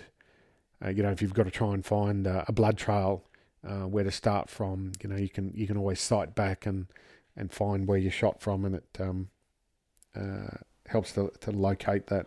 Yeah, such a good tip, because it's so easy to, you know, spur of the moment, you take the shot, next thing you whip off and you kind of look back and think, you know, was it there? Was it there? But if you just take a little bit extra time with that pink flagging, which I also carry, it can make such a difference with trying to track that animal. Even I've used it for blood trailing as well. So, you know, you'll mark the spot where you find your first blood, and then you can, you know, you'll start your radius search and find your next spot and mark that, and after a while you can kind of look back and you can see, you know, almost a straight line sometimes to help you predict where the next blood spot might be, and keep going that way. Obviously, you know, don't encourage leaving rubbish in the bush, so go back and pick your pieces up. But a lot of that stuff, if you for whatever reason don't, you know, if you miss a piece or you know, don't get the opportunity, that stuff will degrade under UV. So it's not going to be a long-term sort of cause long-term damage, I guess. I also put a piece on my GPS, my knives, just bits and pieces that I'm going to, you know, they're quite easy to put down and walk away from. I find it just a great way just to visually see, hey, there's my knife or bits and pieces. So yeah, great way just to help identify it. Even marking, I've used it to mark camp, where I've done, you know, like a through hike type of thing, and changing camp every day or two. Sometimes it's great to just wrap it around a tree, you know, particularly if you're tucked away in a bit of scrub. Wrap it around a tree near an opening, and then you know you're going to be walking back at night time, and that's easy to pick up in your headlamp, and you go, oh, that's right, I've got to turn in here and camps, you know, 100 meters away or something. Because it can look so different, you know, under your, you know, your headlamp. It's just you go around and around circles trying to find camp. So any little indicator to help point you in the direction is going to definitely help. Inside your pack as well, what other things are you keeping in there, like the water bladder? And yeah, so I thought I'd just jump on a couple more things there. So I'm running a Black Wolf 3 litre hydration bladder. So I have previously run 1.5 to 2 litre hydration packs, but for me, I prefer the larger volume. So I personally go for the 3 litre, and I try to have that full from when I start. So it is an extra 3 kgs on the back. but we weren't super sure about water supplies in this area. So if we're walking in with the maximum amount, it's just going to make life a little bit easier, or just not going to have to rush us to try and find a water source once we got to our camp spot. So I'm running that on for the hydration bladder. The one thing I didn't mention that's also on the external side of my pack is a Peak Design capture clip with the Arca Swiss camera clip. So I will talk about my camera gear a little bit later, but it's just a quick release system that allows me to have my camera mounted to my arm strap, which is excellent. So I've constantly got my camera there on a quick release system, which is attached to my pack. So I'd highly recommend that for those guys out there that that enjoy taking an additional camera over their phone into the bush. So what about you, Tobias? What are you running water bladder wise, or hydration bladder? Yeah, so I have the HydraPak water bladder, a 3 litre one inside the pack, and the Stone Glacier. You can buy a water bladder carrier that sort of straps into the top of the pack to keep it in place. I went to that one a couple of years ago. I've had quite a few water bladders fail over the years, and one of the keys to successfully walking in with a water bladder as well is to not overfill it. So even though it's a 3 litre one, I think I only put about 1.5 litres in it, just so I had accessible water, because I have the hose running out to the external of the pack that I can access. Because when you, or I think what happens is when you load your pack up on the hike in, if you've got a lot of water in there, it just seems to find a way that all that weight and pressure. Seems to find a way to make the water bladder fail. These ones, though, I haven't had any issue with this one yet, and it's one of the wide, I think they call it a wide top one, where the whole top of it is open and it folds over, and then you slide the locking mechanism across, and that sort of locks it all into place. The connections are all very secure. They've all got a rubber O-ring on them, and it's quite a firm connection as well. That once it's locked in, it doesn't seem to have any sort of movement. So it leaves me with a lot of confidence that it's not going to leak at that point, because one of the other places I found they leak is where they just have the plastic hose insert that kind of gets pushed in under pressure, and it might have like the serrations on it, and I found that seems to be, that has failed at that location for me before. Definitely with the Black Wolf one, that is one of the weaknesses of it, is where it connects on the actual hose to the bladder, like you're saying, with the little notches. I've actually had to put like a O-ring style to tighten it on there to make sure it doesn't slip, otherwise it just fails. Yeah. The HydraPak ones too, they actually send you a little tube of lube, and I didn't bring it on the trip for obvious reasons. I don't want to have that that dispersion cast in my direction, but and what they actually recommend is you use this and lubricate the O-ring regularly. So I normally just, if I'm unplugging it and plugging it back in, I'll just put it in my mouth, put a little bit of saliva on it to lubricate it, so it's not going in dry, because that's obviously a wear point then if the rubber isn't lubricated. The old saying, there's always time for lube. The other water bottles I brought in as well are, again, HydraPak, the 2 litre, I think it's called the camp bottle, I'm not too sure on the name. It's a larger one. Again, it's flexible. It's actually got some sort of strap mounts welded onto it as well, and that's just a bottle that I could use to collect water in or keep water back at camp. And 2 of the 1 litre stash bottles. Now these are a wide mouth bottle. Again, flexible, they compress right down.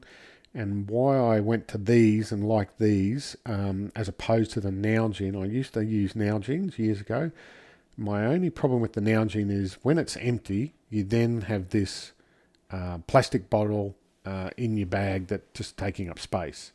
And when it's half full, then you've got water sloshing around in the sound of water sloshing around in your pack too. Yeah, I think that Nalgene are just so overrated bottles. I don't know why they seem to be so popular, but to me, at the times I have used them, they have pain to drink out of.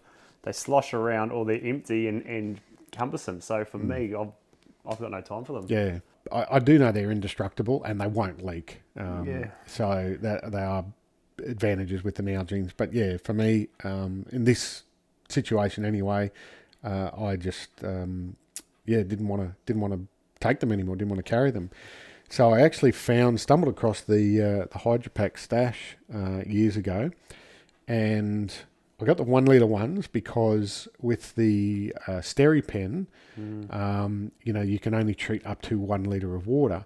And with the wide mouth on it as well, you can get the SteriPen in there and stir it around and make sure you stir the water up and get it all sterilised. The other thing to note too is that the diameter of the mouth is exactly the same as a Nalgene, because Nalgene sell a insert that goes inside the mouth that has a little piece cut out of it to make it easier to drink out of. And that fits inside the mouth of these. I saw those in your ones. Yeah. So it's got the advantage of, you fill it up with water, you can sterilise it. It's a lot neater if you're pouring hydration powder in or something like that, instead of trying to get it through a narrow opening. And then you put the little insert in, put the lid on, shake it up, and good to go, easy to drink out of. And then when it's empty or when it's half full, you can compress it down, lock the lid off, doesn't slosh around. And then when it's empty, it just collapses down and you can just throw it into the side pocket of your pack, or, it's not rattling around. It's a matter of the material, that rubber material, just nice and quiet and tucks away. And I also use them, and I was a bit hesitant to do this at the start. I actually went and bought myself a second one in case I ruined the first one when I was testing this. But you can fill them up with hot water. This is one of the advantages of a Nalgene, so I wanted to test this with this bottle. To fill them up with hot water and throw them into your sleeping bag. So you've got essentially a hot water bottle to help warm your feet up. Yeah, nice. And because it is a softer, flexible material, I was worried that the hot water would expand and perhaps, or even melt it or deform it or something or other. But it didn't. And it didn't force past, because the hot water, of course, expands, and the air inside there expands. And it didn't force past the seal or anything like that, so it didn't leak. So I was confident to be able to do that and throw it into the bottom of the sleeping bag as a hot water bottle. And then the next morning you've got a bottle of water, for your coffee or, breakfast, that sort of thing. So, really been really impressed with those. And haven't had a puncture in them yet. I'm happy to keep using those. Nice. The other thing I had to attach to the outside of my pack for the walk-in was the seat mat that I use. I should mention the weights of those. So the 3 bottles together, the 2 1 litre and the 1 2 litre, were 253 grams for the 3 bottles. So I don't know how that compares to a Nalgene, but that's still bugger all weight to carry for 4 litres of water carrying ability. So the seat mat that I have is a cut down Thermarest mattress. So it's a closed foam cell mattress. It's the long one, the full length one that they make. It's not they actually do have a little seat. I think it's called the Z-Rest, which is a smaller version of it, but it concertinas up onto itself. This is actually the full sleeping mat. And the reason why I did this, I think I saw John Barklow did this on one of his videos. I've actually cut it down to about 3/4 in length. And the reason I did this is it gives, not only is it a good seat, So you can fold it over or even have it, 3-layered and give you that extra padding, which is good if you're sitting on particularly rough, rocky ground or a big rock, or having to sit on a log or something like that. It just adds extra thickness to the padding. And being as long as it is too, I should get it out and measure it actually, just to give you an idea of the length. But being as long as it is, I can lay down and I can stretch it out and lay down on it. So if you want to have an afternoon nap, put it up against your pack, use your pack as the pillow, lay down, and it covers basically from my shoulders to my butt. So when you're laying on cold ground, it's a insulation layer. You don't end up with a cold spot on your back. And again, particularly, as you age, laying down on cold surfaces is not great for your muscles and joint. And the other advantage is if my air mattress goes flat, gets a hole, I can use this as an emergency backup, something to sleep on, so I'm not sleeping on the cold, hard ground. So I might actually go and get it, and I'll run the tape over it. A bit of a measure? Yeah, just out of interest sake. Yep. While you're doing that, I might just carry on with a bit of chat about my bino harness and things that I run for my setup. So every hunt I do, I always run a bino harness. So when I'm hiking into hunting, I'm always running the bino harness. For me, I'm running the Bush Edge, or they've done a collaboration with the actual Twin Needles who make the bino harness, which is their version 2 option of it.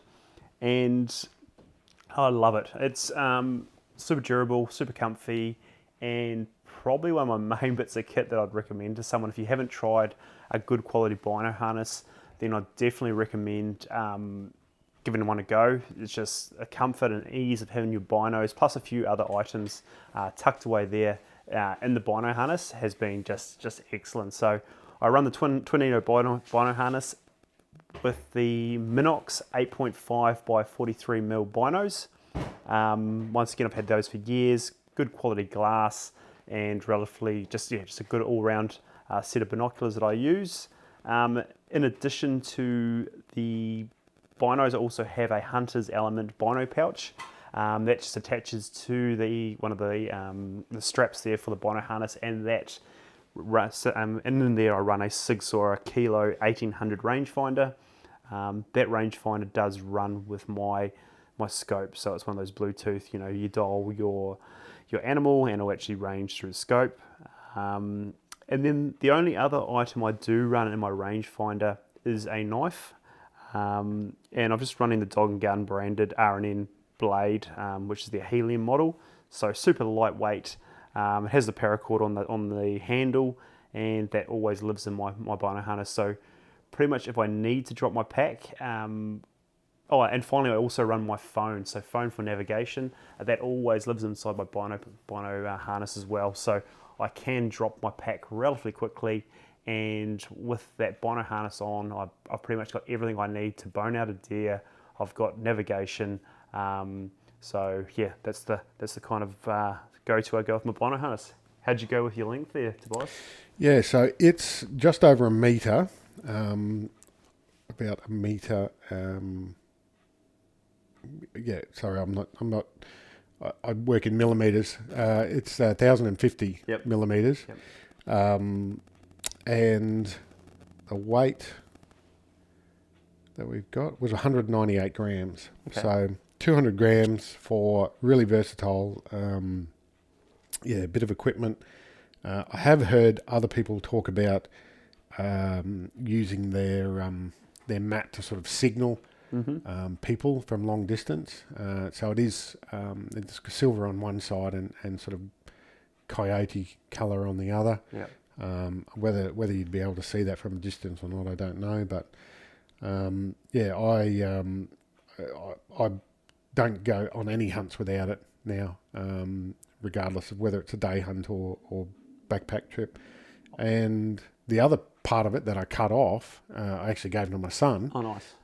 So he has a similar sort of thing as well, that he takes with him. For this trip, I don't usually run one, and I was trying to madly scramble around the Hunting Expo and then a few other options to try and find one for this trip. But didn't come together, so I wasn't personally running one, but I will be looking at purchasing something going forward, because just that little bit of extra insulation, once again, it's just trying about keeping warm when you are in those glassing situations, your hands, your bum, the things that can, just those little comforts can make you just be a little bit more alert, and yeah, definitely recommend it. Yeah. So you were talking about your bino harness. My bino harness, I use the Kuyu Pro bino harness.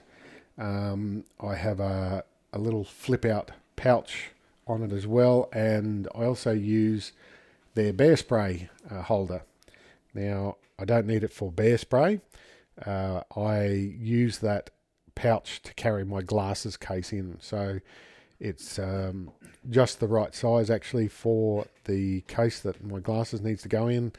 And when I'm not wearing them, I prefer to put them away in the case, in the hard case, so that they're not at risk of getting damaged, because if you put them on your head, they'll always forget they're there, and they end up falling off the top of your head and bouncing off the ground. And I dropped them recently, and one of the lenses actually fell out. So the last thing you want to happen when you're out in the bush is for a lens to go into the long grass.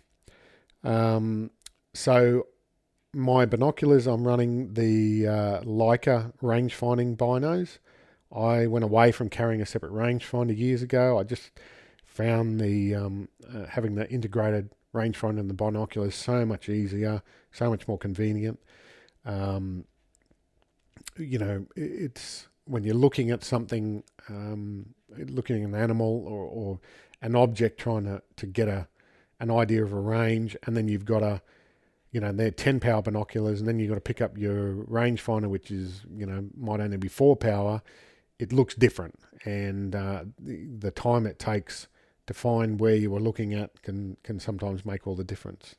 And I was always constantly asking you just to range a spot, because just the ease of you looking at an area and asking, how far is that, which saved me just, laziness, I suppose, of getting my rangefinder out. But I was constantly quizzing you, Tobias, on distances, which made it nice and easy. And it's always a good way to pass the time as well. When you're sitting there and you're not seeing anything, you can play a bit of a game and say, okay, how far do you reckon it is to that rock, or how far is it to that one there, or things like that. And it's helps pass the time. Yeah, that's right. Helps pass the time, and sometimes it can be difficult sitting out there for long periods of time. Also on my binoculars, I use a thing called the Bino Buddy, and I got this from the Go Hunt shop.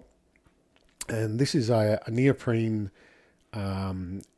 cover that goes over the eyepiece of your binoculars, and essentially sort of locks in against your face and blacks out around the outer edges. So it just stops that when you're glassing and you've got the sun, to your right, or directly to your right or left. It's that it just stops the sunlight coming in around the side of your binos and gives you a much clearer picture, because you've got that black edge all the way around it. They also make one for spotting scopes as well, similar sort of thing. And I just find that it's much easier, much more comfortable for long glassing sessions to have that there, and it helps you really focus on what you're looking at, rather than trying to tip your hat to stop the sun coming into the side, or I often use the hand method. You're trying to use your hand to block that glare, but then, like you say, then you kind of lose the focus on what you're actually trying to do. So yeah. And then you're bumping your binos, and particularly if it's not on a tripod and you're freehanding it, I'll hold my binos, lock my fingers into the brim of my cap, and then use my thumbs to sort of push that Bino Buddy up against my temples, and it just locks it in, nice and securely, and you're not having to try and do it one-handed while you're holding the brim of your hat down and shaking and so forth. So it's a good addition. I can thoroughly recommend. Also on the binos, I've got a ASIAC equipment bino, a tripod adapter. So this is just a really lightweight clamp that goes onto your binos, bolts on, It's got one screw in it. Sorry, not as in a screw into your binos, but on the clamp. And on the bottom of it, it's got a Arca Swiss attachment, or it's integrated into the bino adapter. It's a really clever bit of kit.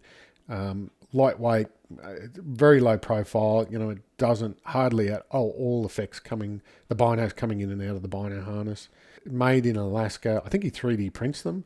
Makes different sizes, so pretty much has a size to suit any binocular. I think he actually makes some for rangefinders now and some spotting scopes too. So AZIAK equipment. So it's worth looking into. Okay. I put a video up a little while ago on my social media, but I might actually put it on the Australian Hunting Backcountry podcast Instagram. That would be a smart thing to do. On the little flip out pouch, I carry lip balm. Always end up with cracked lips on a cold weather hunt. I have a little small torch, it's a AAA battery style torch, just as a backup in case I need something, light on something, or to look into something. I can put the torch in my mouth if I'm, fiddling with something in my hands. And I didn't weigh it, but it weighs next to nothing. It's only basically the weight of a AAA battery. The old smoke in the bottle, the wind checker. Also have a lens cloth hanging off the bottom of the bino harness. In that pouch, again, I carry 3 spare rounds. On the side pocket, I'll carry my mobile phone. That's I've got an iPhone 12, I think it is. It's 210 grams. So all up, before the mobile phone, and also I'll carry another little bit of flagging tape in there. And I also have a pair of custom molded earplugs. So these are the ones that you sit down with them, they mix up a 2-part thing, inject it in your ear, and then you end up with a very snug, custom made earplug. So I'll always carry those with me as well in one of the side pouches on the bino harness, just if I need to access them quickly, then I know they're in there. Again, I learnt my lesson from many years of it, of shooting without ear protection, that the importance of having them in there.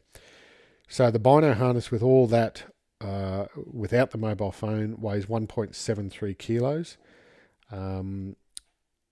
That's without the glasses as well, but glasses are very light. They're actually the titanium frame glasses.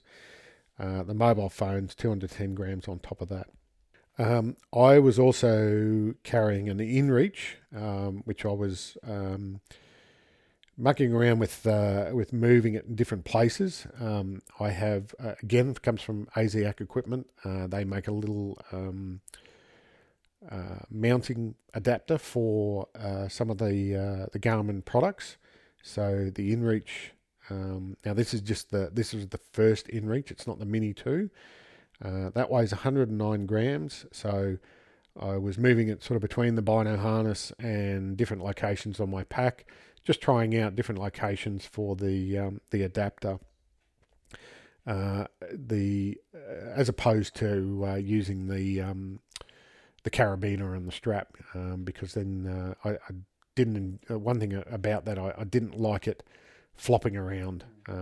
That was the only thing about the InReach that I didn't like. Now, like I said, that's the first InReach. They now have an InReach Mini 2, which has some software upgrades, which we discovered the difference between them when we were trying to link up devices. So just be mindful of that. Work it out. Our advice is if you've got a hunting partner and you're going to use the InReach to message each other, work it out before you go, because we spent quite a bit of time. Thankfully, we still had mobile phone service and we were able to use Google to find the answers to work out what the problems was, and worked it out in the end. There's a software difference between the models. Where are we up to now, Jason? Well, I think we're pretty much covers the bino harnesses and things. I think we'll jump now onto maybe the tent situation. The tent, then go into our sleeping arrangements. So for myself, we're both running individual tents for this trip. I was running the MacPack Nautilus. This is a 2-person tent, and it weighs 2.4 kgs. So hindsight, probably going forward, I'll be looking at a smaller single person. I can probably save probably 1 kg there. So I will be looking at what my options are in regards to a single person tent. But yeah, I was running the MacPack Nautilus, 2-person, and nice easy tent to set up. It went very well in the weather. We had everything from rain, snow, sleet, and I had no issues with any water ingress into the tent, nothing from the floor. So overall I was very happy with how it's performed. I've used it a lot over the years and I've never had a drama with it. And it is relatively small, but there is, I suppose, an extra kg or so just with the size of it. So yeah, I was happy with my tent setup. When you say that's a 2-person, is it a genuine 2-person? Could you actually put 2 people in there, or is it? Yeah, it's actually a genuine 2-person. It is a decent size inside. I actually brought it because we thought we had an additional Blake was going to come and join, and he could have jumped in there quite easily. So yeah, it is actually a 2-person. Yeah, sometimes a lot of times tents get advertised as a 2-person, but the reality of putting 2 people in these tents is, not always a reality. So I was running the Hilleberg Acto 1-person tent, and the footprint on that as well, and I had the cold weather inner. So I also have a mesh inner for it for warmer weather hunts, but this one had the full inner. That weighed 1.833 kilograms. It's a single pole design. It is it's got a little bit of extra room, so 1 man and their gear. I'm 6 foot, nearly 6'2", basically. The tent was plenty long enough for me. I actually had room at the end of my sleeping mat to put a bit of gear out there. So it's not a 1 man where you feel claustrophobic and you're touching the tent everywhere. Like I said, I had enough room inside the tent to keep my gear in there. I put my rifle in there next to me. I had my food bags. I put my boots at the end of the tent, to stop them from icing up, freezing. And yeah, still plenty of room for me and to stretch out comfortably. So then I suppose what we'll do is then we move on to what we're actually sleeping on and in. So for myself, the sleeping bag I was using is probably about 15 years old. It was a MacPack Sanctuary 700 XP down sleeping bag. Now this weighs around 1.5 kgs and packs relatively small, being a 100% down bag. So that was my sleeping bag. It's rated to, I think, -15, so it's one of the top end bags at the time. Saying that, I was predominantly warm for the majority of the trip. I did have a little bit of issues with cold feet on a couple nights. In addition to the sleeping bag, I was running one of the Alton Goods insulated sleeping mats, and that's rated with an R value of 4 and came in at a weight of 510 grams. In addition to that sleeping mat, I also had one of their fitted sheets, which is actually surprisingly 350 grams, so actually a little bit higher than what I was expecting, and also using one of their ultralight pillows, which was a total of 104 grams. So my total sleeping setup with the sleeping bag, mat, pillow, etc. came to 2.5 kgs. So including the tent, that's putting me close around that 5 kg mark.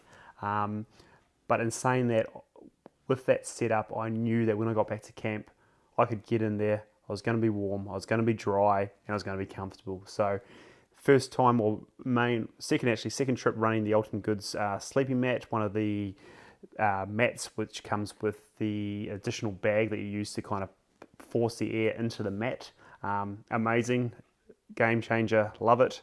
So if you haven't used a insulated sleeping mat with a baffle kind of system, I'd highly recommend checking them out, because it makes such an improvement on your night's sleep, which is so important for being ready for your next day hunting. Yeah, quality sleep can make all the difference. I know I've done trips previously where I've tried to go like uber lightweight and have tried to sleep on not these quality sort of mats. I won't necessarily mention the ones that I was on, but and you're cold. There's cold spots. You're uncomfortable. You wake up the next morning and you feel worse than you did when you went to sleep. So yeah, definitely quality of sleep is one of the big keys in the backcountry to recovering properly from the day and being ready for the next day. Nothing worse than waking up tireder than what it was when you went to bed. Did you mention the pillow then as well? I did, yes. Yeah. So that's about 100 grams for the ultralight pillow. Yeah, and that slips into a pocket on that sheet. It does. So yeah, it fits in there. And the thing I loved about the fitted sheet is it kind of stopped me slipping around with my sleeping bag. Then I have my pillow tucked up under the fitted sheet, and that once again that holds that in place. So you kind of wake up. If you do wake up during the night, you're pretty much in position. You haven't slipped and slided all around the tent. Which just once again improves that kind of the quality of sleep. Yeah, I think that's having the pillow locked in place is also something that's very important, because previously where you've got I've done trips where you've got a pillow and it's you wake up in the middle of the night and your pillow's sort of laying next to you, and then you end up with a sore neck and so forth. So what I find I do now is I'll put the pillow in the head of my sleeping bag to hold that in place, and then I can sleep with my head out of the sleeping bag. And so instead of using the hood of the sleeping bag, I'll use a beanie instead. So I have the Thermarest Neo Air X-Therm sleeping mat. That's got a R value of 6.9, I believe. I think they've actually brought out a new model. I was listening to something the other day, and they have another version of it out now, and I think it's even higher R value again. So I haven't seen too many sleeping mats with an R value higher than that or around that. I know there's a Cedar Summit version they brought out, which is pretty high. But it's 664 grams for that sleeping mat, and it rolls up probably about the size of a the old Nalgene. Nalgene, thank you, the Nalgene. Yeah, it's about the same size as a Nalgene, probably slightly smaller. I have a Thermarest Q-Star sleeping bag, which is a -6. It's a down sleeping bag, 1.15 kilos. We weighed it this morning. I like that mat. I like that bag. What I really like about it is it has some straps that run around, that attach to the back of the bag, that run underneath your sleeping mat. So there's one sort of roughly just below your shoulders and one sort of down around hip, and that locks it on to your sleeping mat. So what I found previously is if you're sleeping on a bit of because you can never find a perfectly flat campsite, so it's always a bit of an angle that you're sleeping on, and I always end up sliding off the mat and ending up partially on the ground, on the floor of the tent. I've had to pack things around me previously, tuck your food bags in around you and bulk stuff up to help try and prevent you sliding off. But by having those straps, it stops that. And the other thing I found is that when you do move around inside your bag, when you want to roll and sleep on your side, the bag stays still and you move inside the bag. So that's the big advantage for it, is you don't end up getting tied up, tangled up in your sleeping bag, and waking up, in the dark and not knowing how to get out of your sleeping bag, not knowing where the zip is, and or lying on the zip and the thing's digging into you. So I'm sure everybody's got experience with that if you've slept on the ground in a sleeping bag. And I also have it's a Cedar Summit pillow, little. I think it's the medium size. It's got a felt sort of side to it. Probably going to try another pillow for the next trip. I wasn't 100% happy with that one. I'm not saying there's anything wrong with it. It's just I think I want to try something different. Maybe I need a slightly bigger pillow. Or something maybe a little bit thicker. Did you play around with the inflation of the pillow? Because I found with the older kids, I really had to deflate. I probably over inflated first up, but really had to drop that pressure down to kind of make it a bit more comfy. Yeah, you really don't need much air in it. No. And this is the first time I've tried a pillow. I've tried a blow up pillow. Normally I've used a stuff sack with your down in it, or clothing, or the lid of your pack, that sort of thing. So this is the first pillow I've tried it, and I've had it out in a few different hunts, and I think maybe I'll go for something a little bigger, and just see how that goes. Another shelter that other than the tent that I had was a small tarp. And if you listen to the first podcast, we were sheltered under that as the rain and snow came down onto us. That's made by Tier Gear, a little company in Tasmania. It's 384 grams. I think it's 2.5 meters by... Sorry, I think it's 3 meters by 1.5 meters. Or 3 meters by 2 meters, something like that. It's not super huge. I reckon it would have been 3 by 1.5 because it didn't really have that kind of width. Maybe 2 meters might have been a little bit better potentially with that setup. Yeah, I got it just as a very sort of quick shelter type thing, not for not for living under, just as a throw up shelter. I carry it with me sort of every day when we were out. If we needed to sit out a rainstorm or something like that. And it's also, I guess, blaze orange in colour. Again, I chose that colour just for secondary use in case there was an emergency and we needed to signal or, have somebody spot us from the air or from a distance or something like that. I got a bit of cheap paracord off eBay, tied that on. To a few of the guy out points, and when I ordered it, I got a couple of tabs put in the middle of it so that you could actually hang it. So if you were sitting under a tree or a branch or something like that, you could hang it from a vertical location and then sort of tie it out and use tracking poles and that sort of thing as some makeshift poles. So pretty versatile bit of gear, and to be honest, that's the first time that that I've used it was on that trip, and that I should point out too, that 384 grams, that's actually with I think I've got 8 pegs inside the bag as well. Yep. Lighting. So I actually have 3 headlamps, but the third one I keep in the emergency kit. So I have 2 headlamps. I've learnt over the years to carry more than 1 headlamp. Like I said before, in the backcountry, 1 is none, 2 is 1. Previously, for whatever reason, a headlamp I was using has failed. It wasn't a battery issue, it was the headlamp. Another time I dropped one and broke the clip that holds the battery compartment shut. So it would then spring open, and subsequently the light would go out because the batteries would lose connection. So you'd have to strap the thing up with electrical tape. So I have 2 Phoenix headlamps actually.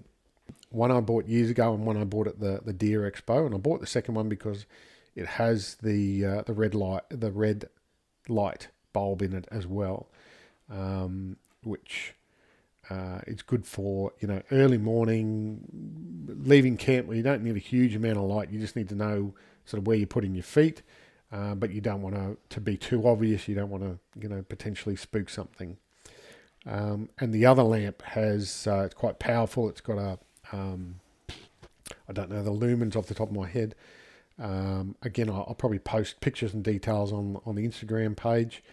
But it's more for that walking back to camp at night, or having to find your way somewhere. It provides plenty of light, plenty of visibility in the dark conditions. And is that in addition? Then you've got your fourth light on your bino harness. Is that an additional one or not? Yes. So then I've got the little torch, Yep. Little AAA battery torch, and the other bit of lighting that I have. So the weights for those 148 grams for the white light and the 157 grams for the white light red lamp headlight. And the other bit of lighting that I generally bring is a little solar lamp. It's 73 grams. Now it's actually a little blow up lamp. So it's got some LEDs in it. Plastic case. You blow it up, a couple of breaths, and it's a little small cylinder, and it's got a solar panel on the end to charge it. It also has a red light on it and flashing lights. So if you're ducking out for an afternoon hunt, sometimes I'll hang it in a tree, turn it on, leave it on flashing. So again, when you're walking back to camp at night in the dark, you eventually see there's a flashing light and help you get back to camp. Probably two criticisms with it is it doesn't have the ability to be externally charged, so you can't. So it's completely reliant on the solar panel to charge it. So if you have a lot of cloud and you use it a lot, it runs out of batteries. It won't charge. And what I would actually like on it, and we spoke about this, and I'm pretty sure the technology exists out there already, would be to have a switch on it, a light sensitive switch, so that you could hang it in a tree all day, it'd charge up, and then when the light faded to a certain degree, it would actually automatically switch on, rather than having to leave it on all the time. Exactly, and wasting that battery. Well, we maximise it. And we actually did use that light when we did that water run as a great visual kind of indicator of where camp was, and just helped, aid us in that direction of camp. Yeah. It's good to have it in the tent at night too as well. It's a bit easier to find than stumbling around for a headlamp in the dark. I was actually I took only the one headlamp in on the trip, and I was just running the Olight Pre-Run 2. Great headlamp. I have done a review. If you check out the LiquidAntler YouTube channel, you can do a bit of a review on there. Quite a robust design, and had no issues with it. Probably in hindsight, I probably should run an additional little emergency light, and that'll be something I'll probably look into. Yeah, look, I like I said, over the years I've learnt lessons the hard way. If your headlamp fails, you're reliant on your mate then, and slows everything down a lot. Yeah. Good way to find all the trip points when you're walking back to camp. Exactly. Cooking gear. So we actually shared cooking gear on this trip. I brought the stove. Jason was just borrowing mine.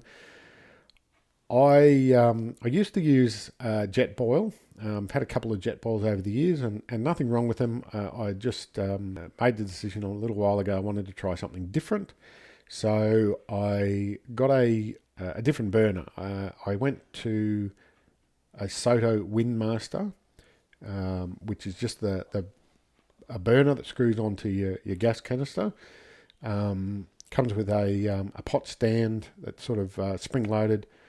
Thing that you have to manipulate onto the top of the burner, and I got two titanium pots. So I got the Tokes titanium 700ml and a Tokes 900ml pot. The 700ml, I can fit the stove and a gas canister and a couple of other little bits in to the 700ml, and then the 700ml nests nicely in the 900ml. I don't use the lid on the 700ml, but I kept the lid for the 900ml. And I also have a piezo lighter, an MSR lighter. Even though the Windmaster has its own piezo ignition system on it, I just like running a separate one because I don't want to use that one. They've all got a limited sort of lifespan, and I'd rather try and preserve that one for as long as I can. And I have a little silicone pot handler that just slips over 2 fingers, and it's got a little sleeve so you can take the pots off straight away, because the Tokes pots don't have any insulation on the handles, and it will transfer the heat into the handle. So it's too hot to pick up. Once you boil some water, it's too hot to pick up with your bare hands. I also put a bit of paper towel in there as well, just to clean up when I need to. And all of that, like I said, it all fits all inside each other. And then the pots come with a mesh bag, so I can put them in the mesh bag. Underneath it all, I tuck in a collapsible Cedar Summit cup. It's a silicone cup with raised ridges all around it. So I think it's called the X cup. So you can handle. One of the downsides of the silicone cups is it transfers the heat. So if you're trying to drink a hot cup of coffee, it's often too hot to hold in your hand. So these ridges kind of add a little bit of insulation to it, so you can actually handle it. And you still use it. You can wrap your hands around it and still get the heat to help warm your hands. And I also tuck in there a fork and spoon combo, and I think this is a human gear. It's a 2-piece one, and it actually connects, so it connects in the middle and folds into itself. So you can use it as a short spoon or short fork, or when you're eating dinner out of your your Alpha packets, they'll connect together and it extends. So all of that in together is 642 grams. Separate to all of that as well, now there's we carried a spare gas canister, which is about 100 grams traditionally, and separate to that as well, I also carry a long spoon. It's a Cedar Summit plastic spoon. I don't use the titanium or alloy spoons. I had a spork years ago, and it punctured the bag that it was in, and so I just prefer the plastic from now on. That I didn't weigh that, but that weighs next to nothing. And the other things I also bring as well are a titanium grill. Now this is a Alton Goods titanium grill. It's probably, I think, about 150 by probably 250 millimeters in size. Now it weighs. Now I also carry a small, thin piece of cutting board. So this is very thin, probably about a millimeter thick plastic cutting board. I cut it to about the same size as the grill. It's off one I had in the kitchen for years. I like to bring that for cooking a bit of camp meat. So the cutting board is there to cut the meat on. I just prefer keeping. I know, you can cut it on a log, or cut it on your backpack or something like that. But I just prefer having a separate cutting board just to prevent getting blood on the things that you don't necessarily need it on. And I know you can wash it off, but if it's after a while, particularly if it's at the start of a hunt, splashing blood around on things that you don't need, it tends to smell and attract flies. And the thickness that you've gone for, it weighs nothing, doesn't it? It just tucks in with that titanium grill, and you wouldn't even know it's there. Yeah. Well, the two of them together weigh 170 grams. Yeah. And that's the grill inside a plastic bag as well. So I treated it with olive oil, so that's why I keep it inside the plastic bag. And I've used that before. We shot a deer for some camp meat, and we had a little fire and cooked the back steaks over the fire on the grill, and I carry a little bit of olive oil and a packet of seasoning mixed with me as well, and it's just whilst you don't necessarily need more food, it's just a different element, and a hot bit of meat on a cold night certainly helps to raise the morale. We did already speak about some of the issues that we had with that, with the gas mainly. We went through 2 gas canisters. So those 100-gram canisters. Yeah, before the trip was up, we couldn't actually, we didn't have enough gas to sufficiently make a cup of hot coffee on the last morning. And we did make some hot chocolate one day on the side of the hill with a small fire. So that's that was the main reason that I went to the titanium pots, was to have that flexibility to be able to use it over a fire instead of having to always cook over gas. So we were able to do that one day. We boiled up some water and had a hot chocolate. So 2 meals every night, cup of hot coffee each day each, and a couple of hot chocolates, and we used up both gas canisters. So I did a bit of research when I came back, got on to watched a few things from John Barklow, and I'm going to say that the temperature and the altitude affected the gas.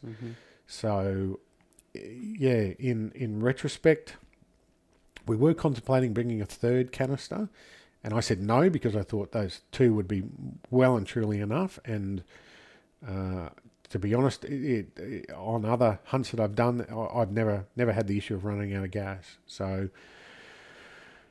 whether this was to do with on those trips I was using a jet boil, so that was one of the issues that you raised, was perhaps the jet boil is more efficient than the Soto Windmaster that I was using.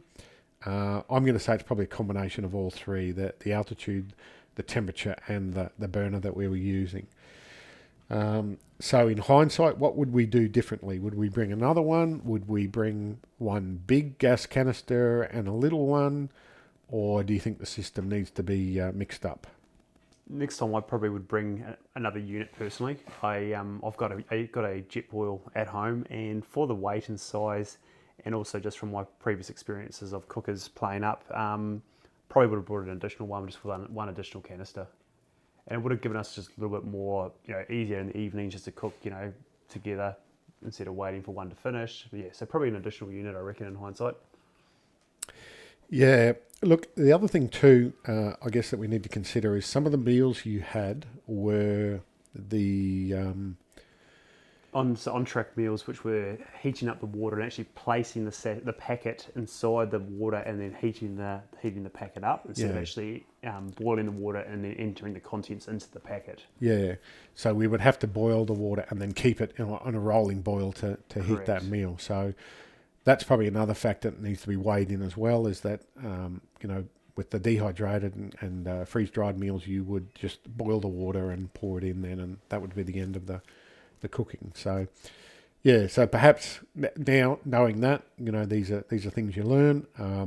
If we were going to take those meals again, definitely bring another canister or another stove, like you're saying. I looked at some white spirit stoves as well. So I'm definitely considering perhaps buying one of those and trying that on the next trip. And just doing a comparison about the weights and how much more weight it's going to cost to bring the white fuel in and one of those stoves. I suppose the only additional things I had from my side was more about the cutlery side, was just I had a dog and gun, just the enamel mug, pretty standard. I was running a Cedar Summit titanium spoon, just run a spoon, no fork or anything like that. And the only other thing I had was a MacPack collapsible bowl. I think there's the half a litre version, and hindsight, it weighs nothing. It doesn't really take up much space, but I didn't even use it the whole trip. It just sat there. So to be honest, I wouldn't bring it again. And I've seen similar sorts of things and have considered bringing them, but again, to me, I sort of wrote it off and thought, well, it's just something else to carry, and it's something else to then have to clean. Mm-hmm. And if there's no real good reason to be eating out of a bowl, there's no reason you can't eat out of the plastic bags and things like that. So we won't talk too much about food.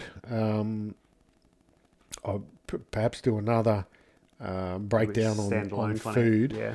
What I will say though is I took too much food. I took way too much food. I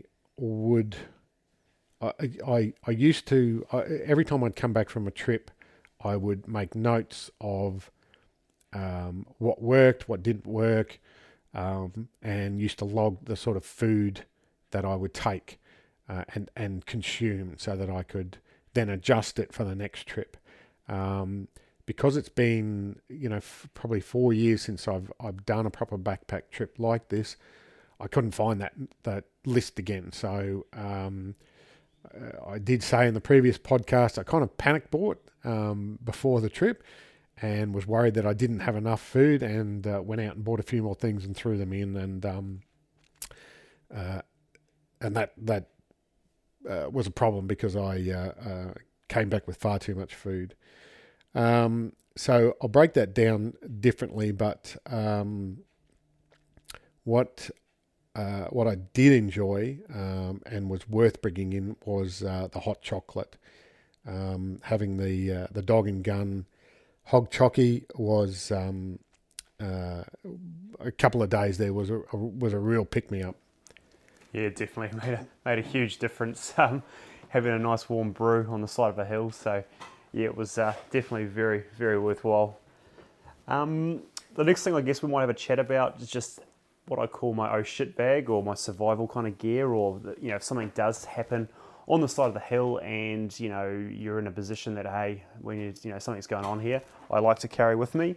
So I'll just kind of run through this, what I take, and I think it probably is time for a bit of a review of it, make sure I am carrying everything I need. But at the moment, my survival kit, or my oh shit bag, is a Cedar Summit 10 litre dry bag, and I have this in a bright yellow colour, nice and easy to see, accessible.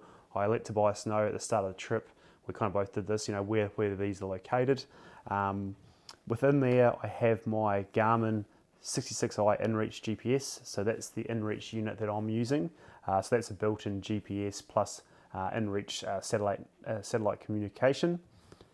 I also have a KTI Safety Alert PLB, so that's a standalone PLB unit, about the size of your palm, nice and lightweight, and I've always carried a PLB at all times. Just one thing to mention, if you are carrying a PLB, make sure that you have registered the unit, and I believe you do have to do a renewal of the unit or the registration every 2 years. Usually you get an email to notify you, but just make sure your registration is up to date if you are running one.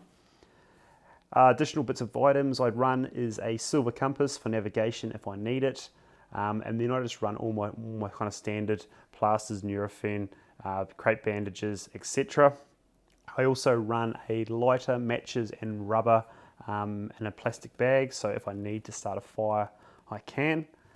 I've got a whistle for an emergency. If you do become lost or someone is trying to find you, a whistle will use a lot less energy to raise an alarm, so it's a very easy way to kind of help direct location, or people that are looking for you in your direction.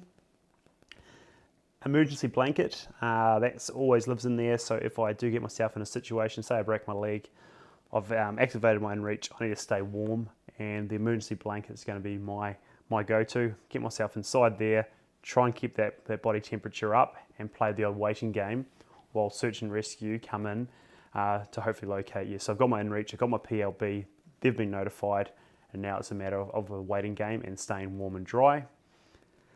Other little things I have in there, spare shoelaces, just in case I bust my bootlaces, a little tape measure, just in case you are successful on a hunt. I always like to have a bit of a measure up and see what I'm dealing with. And splinter picks, I use those constantly to get little bits out of your hand, so I have a few of those in my emergency kit. And then finally, I run a lightweight Easy Lap diamond steel. So unlike some people that run an individual kill kit, I don't really run a kill kit at all. I just have this emergency kit which has all those bits and pieces. It also has an additional spare Gerber knife, which is a Gator Mate knife. So I run the two knives. One lives in my emergency kit, and that's what I use pretty much for my. I don't have a standalone kill kit. It's all in that one bag, and that's kind of my go-to. So continuing on with where we left off, unfortunately Jason and I, in our last recording, had to rush off. We went over time and we both had some commitments in the afternoon that we needed to attend to, so we had to kind of pull up short. So we've actually come back together now. It's been quite a few weeks since we got back together, and some things have obviously changed in the meantime, but we'll keep going through the list, finish it off, and probably do another episode later on about some changes that I'm making to my kit anyway, just from lessons learned on this one. So following on from Jason's emergency kit, in mine I've got a little lightweight zip-up bag that I carry, and it's an orange coloured one. I think it's a QU brand, but there's plenty out there that make them. That colour obviously easy to find when you're searching through your bag or at night time. In there I've got a lens pen, which is just a little plastic tube basically that's got a brush on one end and a soft chamois on the other end, just for cleaning dirt and grass seeds and dust and water off your water stains off your lenses. So whether that be your scope or your binoculars or spotting scope. I also carry a little pack towel.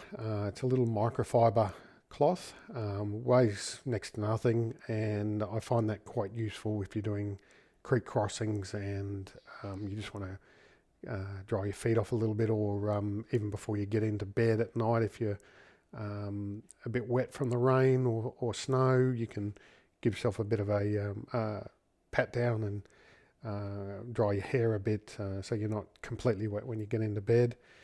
Very small headlamp. This is a coin battery headlamp. I think it's a Petzl brand. It's got a string headband on it. It's incredibly light, and that's just an absolute emergency, last resort type of headlamp. Sometimes when everything else fails, or even if you find that you have to lend someone a headlamp just to get them out of somewhere, then that's a good one. Roll of paracord, some very lightweight options for paracord. The one I've got is reflective. I think it's 2.5 mil, and it's reflective as well, so it does stand out at night time in your headlamp. Also carry a folding bucket as well, and this is just a little sil nylon bucket. Cedar Summit, I think, make this one. Very lightweight, and I've found this useful at times when you're collecting snow or ice that you're going to melt for water.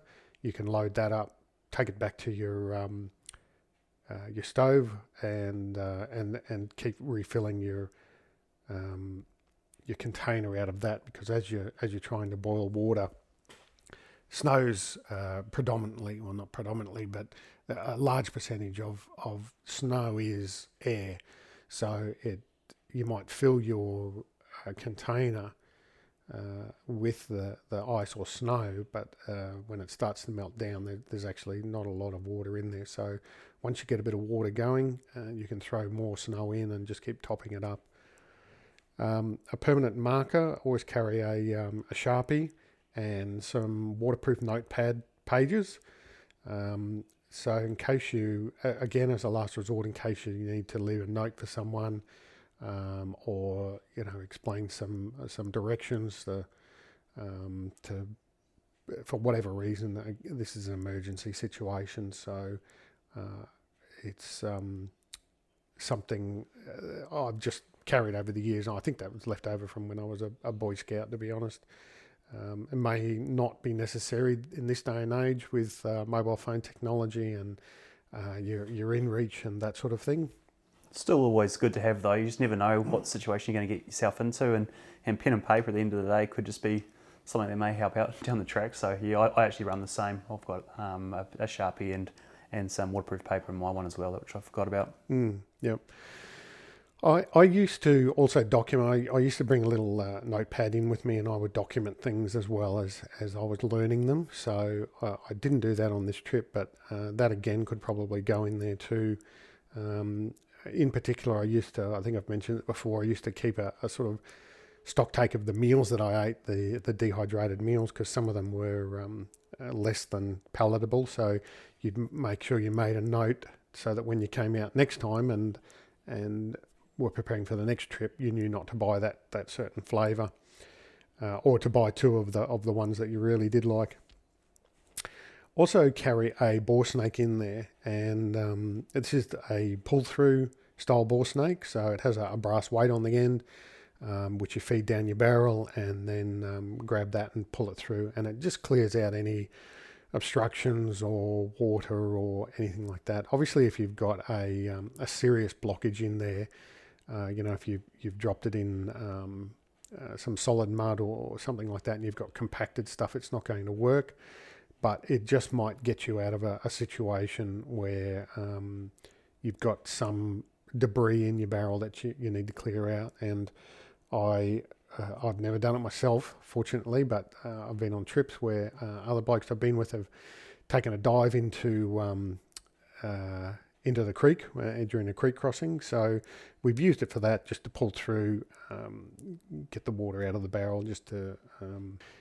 you can use the rope on it then to help you disassemble bolts.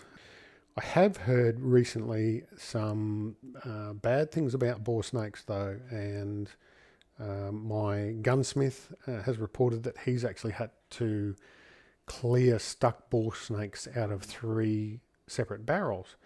I don't know the story behind the blokes that were using them, how they got stuck, whether they were the right caliber for it or something like that, but he said it is just something to be mindful of, to make sure that if you are going to use a boar snake, that it is a quality one, and that it's the right one for the rifle caliber.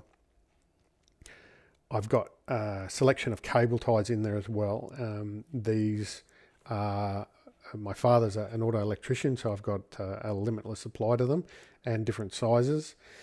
These, over the years, have come in very handy for making repairs to things, for fixing things into trees, for attaching things onto backpacks, for making makeshift tent poles, fixing tent poles, fixing boots even. I had a mate who had an old pair of boots, and of course on the trip the sole decided to give way. Just because he was such a tight prick that he didn't want to buy himself a new pair of boots before the trip, and was trying to make them do. So a couple of cable ties and some tape, we fixed the sole back on, and it wasn't great, but it got him through the trip and got him out again. Very little weight penalty for carrying these, and they're incredibly versatile and strong and very useful. I also carry the instructions to my inReach in a clip seal bag, because I don't use it enough to be familiar with it. It's not like my mobile phone where I'm using it every day, and it doesn't hurt to have those instructions in there, because if you did have to hit the SOS button, obviously you're going to be in a state of elevation, under stress, and your memory might not be working as well as it should, so it doesn't hurt to have those in there. I did carry some hand warmers. These are little packets of, I think they're activated charcoal in them. You rip the packet open, and then the oxygen activates the contents, and they warm up over several hours. We used them one night after we had some wet boots to try and dry the boots out a bit, and I put them in the boots. However, I think that maybe these ones that we had were expired because they didn't seem to work. No, there wasn't much heat coming out of them, was there? Yeah. I got onto these in America when I was over there. The outfitter we were with, they gave us a heap of them to carry in, and we were on horseback, so weight wasn't a big issue. They are a little bit heavy, so I only brought 4 of them on this trip. I'm not sure I'd bring them again, but I know in America they were very handy. We'd open a new one each morning, slip it in behind your glove and one down inside your socks just to try and warm the extremities, make sure that the blood had a bit of warmth in it that was going out to your fingertips and your toes. For in Australia, I don't know if I'd worry about carrying them again, but if you do suffer from cold hands and cold feet, they are an option for you. Waterproof matches, they speak for themselves, obviously. Cigarette lighters are great, but they don't always work, particularly if they get wet or you're at elevation. Again, the same issue that you have with your jet ball canisters, the gas suffers because of it is a pressurized container. So waterproof matches are always a fail-safe. Fire starters, I carry a little tin of Pyro putty. There's a company in Australia, Game On Outdoors, that imports it. I got onto that over in the States again. The guides over there all carry that with them. It's very safe to carry. You can take it on airplanes, and it's just an impregnated sort of fibrous material that will burn for a long time. So if you do have kindling that's slightly wet, you can put a big lump of that in, light it up, it'll burn, it'll dry out the kindling, it'll get the fire going, and then you can build from there. Right, kill kit.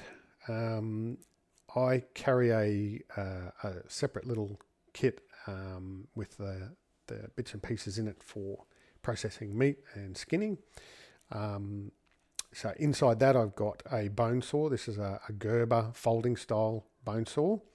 Obviously a saw is very useful around camp as well if you need to remove a couple of branches, things like that for your campsite to get your tent to fit in. You can cut a little bit of firewood and so forth as well if you need to.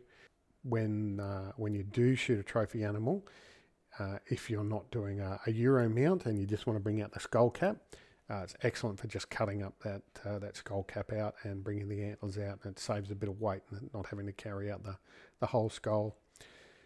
Scalpel knife and scalpel blades. I use a Eagle Hawk blade handle that the scalpel blades fit onto. So very similar to all of the ones that are out there. It's a Eagle Hawk knives, make a skeletonized version of it. I also have both of the skeletonized Eagle Hawk knives as well, the Skinner and the drop point knife. I'd probably just, on this trip, I carried both of them, but I'd leave the Skinner behind, I think, for now on, just to cut a little bit of weight out. I manage quite well with just the scalpel blade for doing the finer work if you were caping an animal out, and the drop point knife just for processing. And game bags. I use the Kuyu brand. I know there's a lot of brands out there. Everybody seems to have their own game bags nowadays. I just bought the Kuyu bag because I was in Kuyu at the time and grabbed them. But I have seen a few advertised quite recently, and in fact, Maroka 30, I think, have just come out with some. Okay. With a really interesting design feature. They've got some internal loops in it. So you can hang meat inside on a meat hook, and obviously the game bag then wraps around it, and it's not a tight fit, so it allows the air to sort of get around, but it's obviously protected. So I'm going to look at those again. And a rubbish bag, I guess you could call it, a garden waste bag, a large plastic bag that I use if I need to protect my bag from some leaking blood and so forth. Or I've used them before to sink meat into a creek to keep it cool. Yep, nice. So yeah, if you shoot an animal for some camp meat, throw it in the bag, seal it up to make sure the water doesn't get in, because water over the meat is not great. There is some bacteria in some water sources that could be detrimental to your meat. And I do also carry a couple of latex gloves as well, just to keep my hands clean, save having to wash them and scrub the blood and bits of meat off later on. However, I've been finding that the latex gloves normally sort of split through the process. They don't last very long, do they? They don't. So it kind of is almost, it's almost not worth taking them. What about your kill kit, mate? Well, yeah, like I was saying before, I don't really have a set-alone kill kit. I do have my knives and things just in my survival kit. In regards to game bags, I just run pillowcases. I just run those. When I get back, I give them a clean out, run through the washing machine, and they're good to go. And I also just have a surgical knife and scalpel blades. So just one I got off eBay, very cheap, very affordable. I think I got a HydraPak of scalpel blades and the actual scalpel handle for less than $30 just off eBay, which works well. Super sharp, just reusable, detachable blades. And yeah, that's my kind of go-to. Oh, and actually at the moment I'm using the dog and gun helium knife, which I used for the first time, and yeah, great little knife. So that's from R&N Blades, or I think they are R&N Blades, Rob Herbert there. So yeah, that's a super lightweight little knife, and that just lives in my bino harness now. So yeah, great sharp little knife. In case you get in a knife fight, you need it. Exactly. Yeah, need it in front of you. Yeah. One thing I just add that my kill kit there I weighed was 464 grams. So I will get that weight down a little bit. It all adds up, doesn't it? Yeah, like there's half a kilo. Yeah. So yeah, I'll take that other knife out, and I think I also carried a spare saw blade as well, so I might not worry about that next time. Personal kit. This is toiletries and that sort of thing. I carry a tube of it's called Body Glide, and it's it's going to sound sus when I say it, but I guess it's a personal lubricant, for want of a better term. It's kind of like a moisturising cream. Cyclists and marathon runners will use this just to help prevent chafing. I've found over the years it's areas that I get chafing, obviously personal areas. Chafing a decent case of chafing can stop you. I don't care how tough you are. It can be terrible. So if I can prevent that, the old saying, an ounce of prevention is worth a ton of cure. If I can prevent that, then I will. So I will squeeze a little bit out into a clip seal bag and then take that along with me. On this trip, I didn't end up using it, but it's there obviously just in case. Some Leuco tape. Now I do wrap this around the Nico pen, the Sharpie, and that's obviously for blisters and hot spots, and anything else that you need a bit of tape for. Sometimes some first aid or fixing, something that's got a rip in it or something. I do also carry a couple of patches, the Gear Aid patches, just to do some repair jobs in case I need to. So I've had holes burnt or in items of clothing, caught on sharp sticks and torn, and just had to do a bit of field repair. So they're good for that. Now, dental care. I don't carry a toothbrush. I use these things called Wisp. I got them off Amazon, WASP. I think Colgate make them.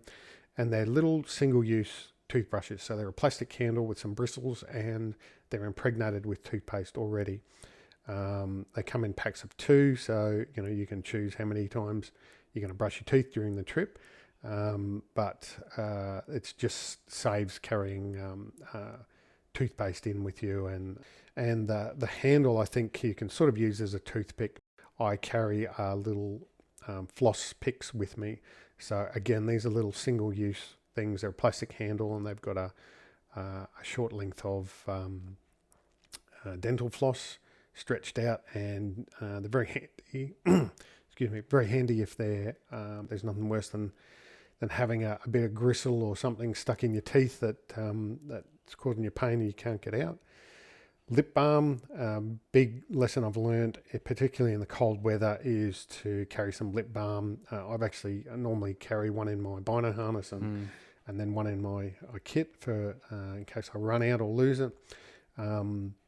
It doesn't take much for cold wind to burn your lips, and especially being out in the sun as well all the time, so that never hurts. Migraine medication, Nurofen, Panadol. I do get migraines, not very often, but there would be nothing worse than getting a migraine out in the backcountry and not being able to do something about it, because standard painkillers don't do anything for it. So as soon as I get a migraine coming on, I need to get some medication into me, have a bit of a rest, and it can usually knock it on the head and prevent it from developing into anything too bad. Yes, I suppose mine's, well, relatively similar. I do just run a normal toothbrush and toothpaste. I suppose the only things in addition I'd add that I include in my pack is sunscreen. I always like to have some sunscreen on me to go in hand with the lip balm, which is super important. A day on the hill, it's amazing how burnt you can become. So just to stop that. And then the only other thing is I do carry like a little container of hand sanitizer, which just lives in there as well. Yeah. And are you one of the guys that cuts the handle off the toothbrush to save weight? No. I'm lugging it in. I have seen it at my dentist. They were giving away little tubes of toothpaste. There's probably a week's worth of toothpaste in there. So that could be an alternative to the wisp if you really wanted to look at saving weight in that area, or saving space. Now the hand sanitizer you were carrying, is that for the toileting, or is that just... Yeah, mainly toileting, for the toilet aspect. Yeah. So in my toilet kit, I do something similar, but I carry hand wipes, Dettol hand wipes, and I also carry disposable wipes. And people, might sort of think, well, that's just extra weight. But what you can do is actually take them out a week or so beforehand and just let them dry out. Just leave them out of the packet, let them dry out, and then when you need them, you just use a bit of water and refresh them, and then you've got, it's just much nicer on your bum than toilet paper.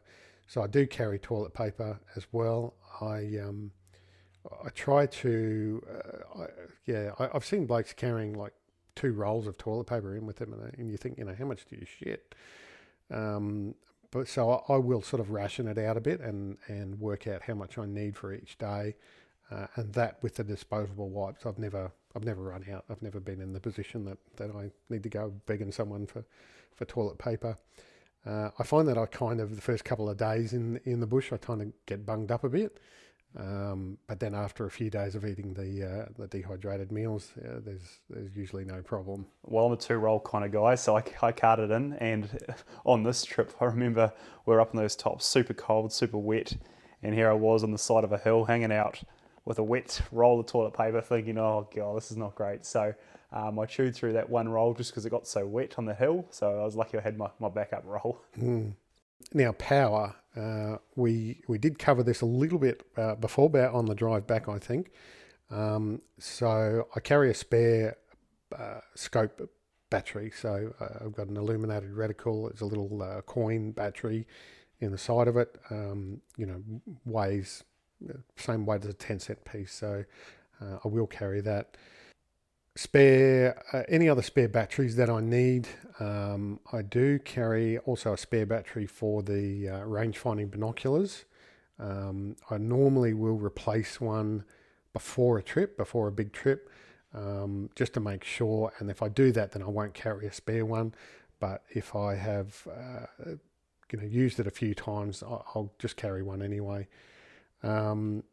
Now, the spare battery packs for my Rhino, I did carry quite a few in on this trip. I've got 2 spare batteries and also an emergency battery pack that takes I think it's either AAA or AA batteries. I did carry all of those in with me, and this obviously increased the weight quite a bit. because I was planning on running it all of the time. I wanted to make sure it was on all of the time, and also have that radio function as well. I didn't end up needing them in the end, but that was the only reason. Normally I wouldn't carry that many in. Power bank, the Dark Energy Poseidon. I was really impressed with this. That did well in the cold. I used it the whole time, and I still walked out of there with power in it. I did bring another power bank in with me that had some solar panels on it. I bought it just before the trip, and that was mainly to run the podcast gear. And I used it the once, put it in the tent afterwards, and got up the next morning, and it wasn't working. So obviously the cold affected it quite a bit. So that's on me, knowing that that the cold would have affected it. That's not a criticism. I did that just to test it. Normally, you would have to put that in your sleeping bag with you. But like I said, the Dark Energy Poseidon did do well. There is an Australian importer for those. I think it might be Survival Supplies Australia who imports those. So cables, obviously your charging cables for your phone, and USB-C ones for my headlamps and that sort of thing. And on this trip, I did carry my boot dryers, which are something that I've had made up for me. My father got a couple of little computer fans and mounted them on a little plastic plate, and they sit in the top of your boot and draw air out. So these were used in conjunction with the charcoal sachets. So I put the charcoal sachet. The idea is it generates a bit of heat, and then the fans on top sort of draw the moist air out. Didn't seem to work on this trip because I think the charcoal sachet let us down. But if you're going to be constantly, suffering with wet boots, that's something. There is a company out there that makes them now, but I think you've got to get them pulled in from America, like everything. So that was just something I took into experiment with. I think you gave you a bit of a laugh anyway, if nothing else, Jack. It did. I suppose just on top of that, what I took in was just a 20,000 milliamp, I think it was a Cynet portable power bank, which I pretty much used just to charge my phone and also my inReach. My additional batteries that I did take were predominantly for my camera gear, so I carted a fair bit of camera gear around, so there's just spare batteries for my Sony and my GoPro, and also my Insta360 camera, which I was running on the trip. And then just a general few spare AAAs, and yeah, that was pretty much my power supply. Yeah. Now, glassing gear is the next item we've got. So I've got a tripod. It's a Manfrotto B3. I bought it years ago. It's an aluminium one. It's very light. Unfortunately, the trade-off with the light weight to it is that it's not super duper stable. So that's just a compromise that you have to make. That weighs 1,200 grams, just over 1,200 grams. I have made a modification to that recently, and I won't go into that too much now. I'll talk about that again another time. But I've tried to cut a bit of weight out of that. That includes the pan head as well. And on this trip, I was using a Tricer LP lightweight pan head. It's got an Arca Swiss plate on the top, and on the bottom of my binos I've got a Osiak Equipment mount on there. So if you haven't seen either of those, go and have a look at them. Really good, really lightweight. The Osiak mount is Arca Swiss size, so it just slips straight into the pan head. Very lightweight, goes in and out of the bino harness, very low profile, so it doesn't catch up on anything. So well worth looking into. I've got a Leupold Gold Ring spotting scope. It's only a compact one. I think it only goes up to 27 power because I didn't bother going any higher in magnification, because obviously the higher you go, the bigger the unit and then more weight. And realistically, for the sort of hunting that I was doing, that I bought it for, of deer-sized animals, Sambar deer, elk, mule deer and so forth, red deer. You don't need a lot of magnification to look at them to see whether they're a good deer or not. And at 27 power, it gives you a good enough indicator to know whether you want to walk all the way over there or keep looking. If you were doing different sorts of hunting, for example, if you were sheep hunting or mountain goat hunting and you needed to count annuli on the horns, then obviously you'd want something a bit bigger than that. But I've found that that's more than adequate for everything I need. And that's 820 grams, that one. Spotting scope, adapter, mobile phone case, adapter for the phone scope is the brand. So it's adapter goes on the eyepiece of the spotting scope, and then the phone camera lines up with that, and you can lock it in and obviously record through your spotting scope. All of that weighs about 150 grams with the case, the adapter, and so forth. And you can leave the case on your phone the whole time. Yeah. So I suppose, from my side of things, I'm running a slick Sprint aluminium tripod. Not sure the exact weight, but it is a relatively lightweight tripod for an aluminium version. On top of that, what I have done historically, I wasn't for this trip, I usually run a Sony Cybershot SX60 HS camera, which has a 65 optical zoom on it. So I've actually been using that historically or previously for my kind of spotting scope. On this trip, I was running a Sony RX10 version 4, which is a 4K camera with a limited, it's actually got 35 times zoom. So it's not, you can't use it as well as I was using the Sony as a spotting scope. However, it still does the job. So I just use my binos to pick out the animals, which I'm running Minox 8.5 by 40s, which I mentioned I think previously. And then I just get the tripod set up and use the camera plus the digital zoom version to help kind of see what the animal is, just to help scope it out and see what we're dealing with. Yeah, I've seen a few people using their digital camera as a spotting scope alternative. Do they call it a bridge camera? Yes, it is. It's a bridge camera. So you've got the zoom lens, and then you've got the digital zoom on top of that. And then when you take a photo, you can even zoom in on the photo even further. So you end up with, like 120 odd power or something like that. And they've been excellent. The only probably negative of them is in that low light, kind of like anything, even with good glass, that low light, it does become quite hard to get a clear image. However, it's my go-to, and I've got no plan to purchase a spotting scope. Right, so sundry items, the next one. These are just things that I've learnt over the years that to carry. The spare car key is the big one. So I will, if I'm coming in with a partner, I will give them the spare car key to carry, just as a backup in case something happens to me and my partner needs to get back to the car, or my bag falls off a cliff or something or other. We're not stuck in the back of nowhere, hitchhiking out. Hunting license, my weapons license, and my driver's license. I always carry those in with me. So obviously in Victoria, you need your the game management license, and my Queensland weapons license, Queensland's firearms license, and driver's license as well. And just in case you ever get pulled up and asked for it, I never have been. I'm sure there are people out there that have come across someone that wanted to look at it. It's just handy to have it, and again, it takes up no room and no weight, so you might as well carry it.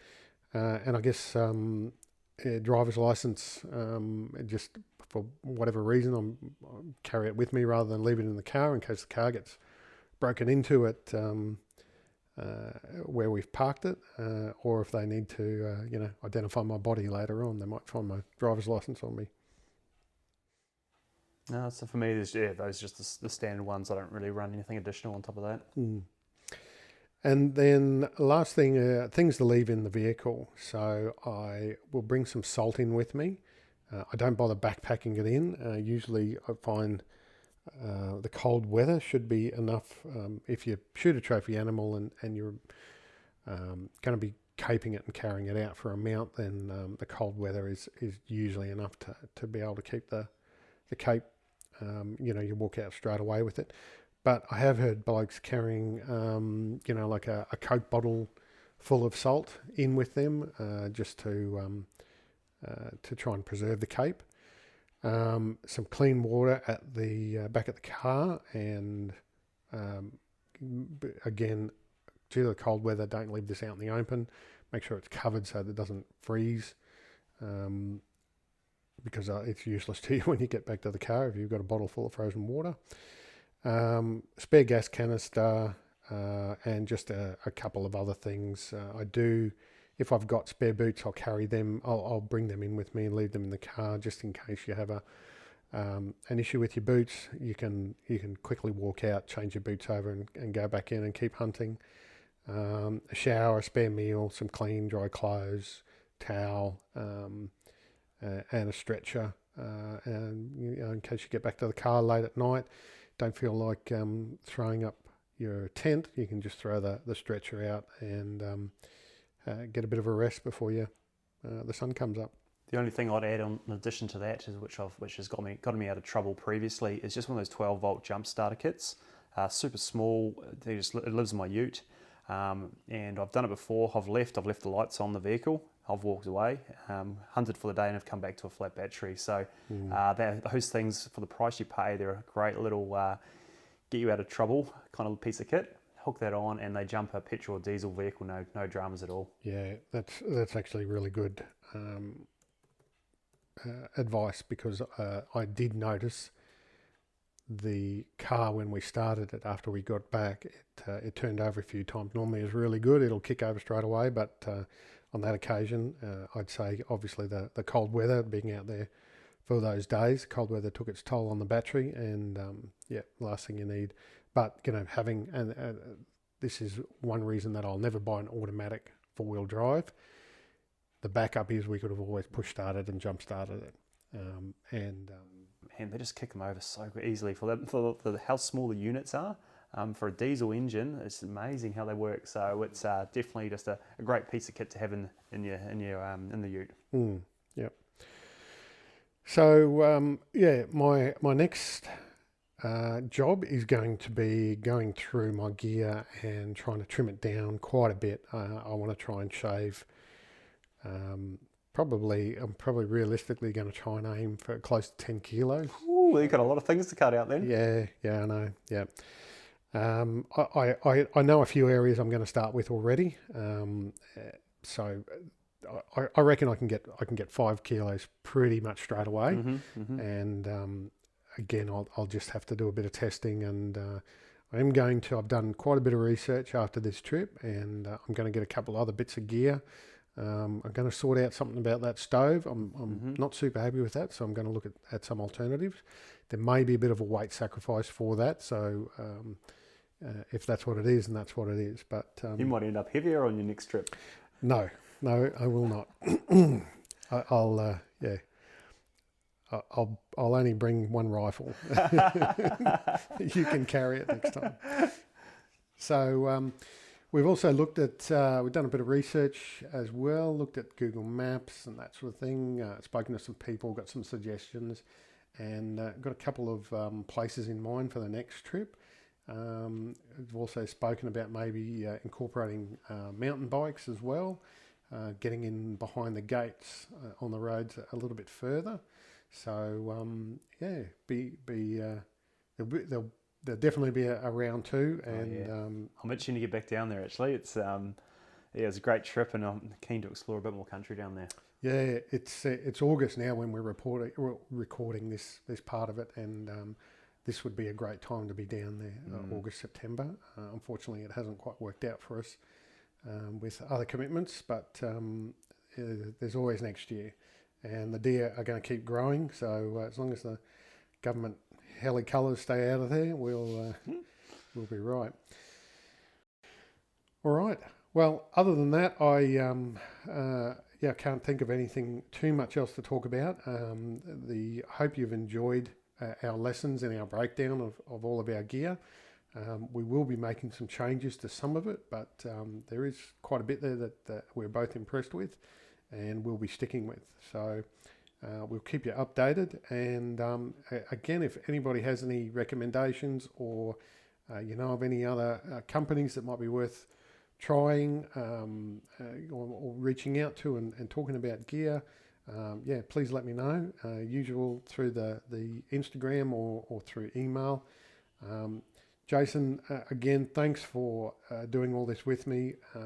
I know that your time is precious at the moment between work and building a new house and managing everything else that's going on in your life.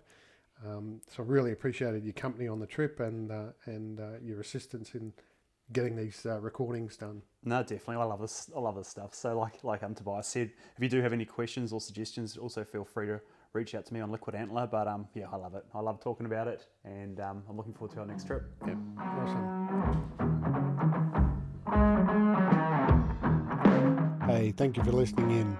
If you'd like to contact me for a chat, pass on any feedback, or have some ideas for future podcasts, please reach out to me on Instagram at australian.hunting.backcountry or email australian.hunting.backcountry@outlook.com.au. For now though, please look after yourselves and your mates.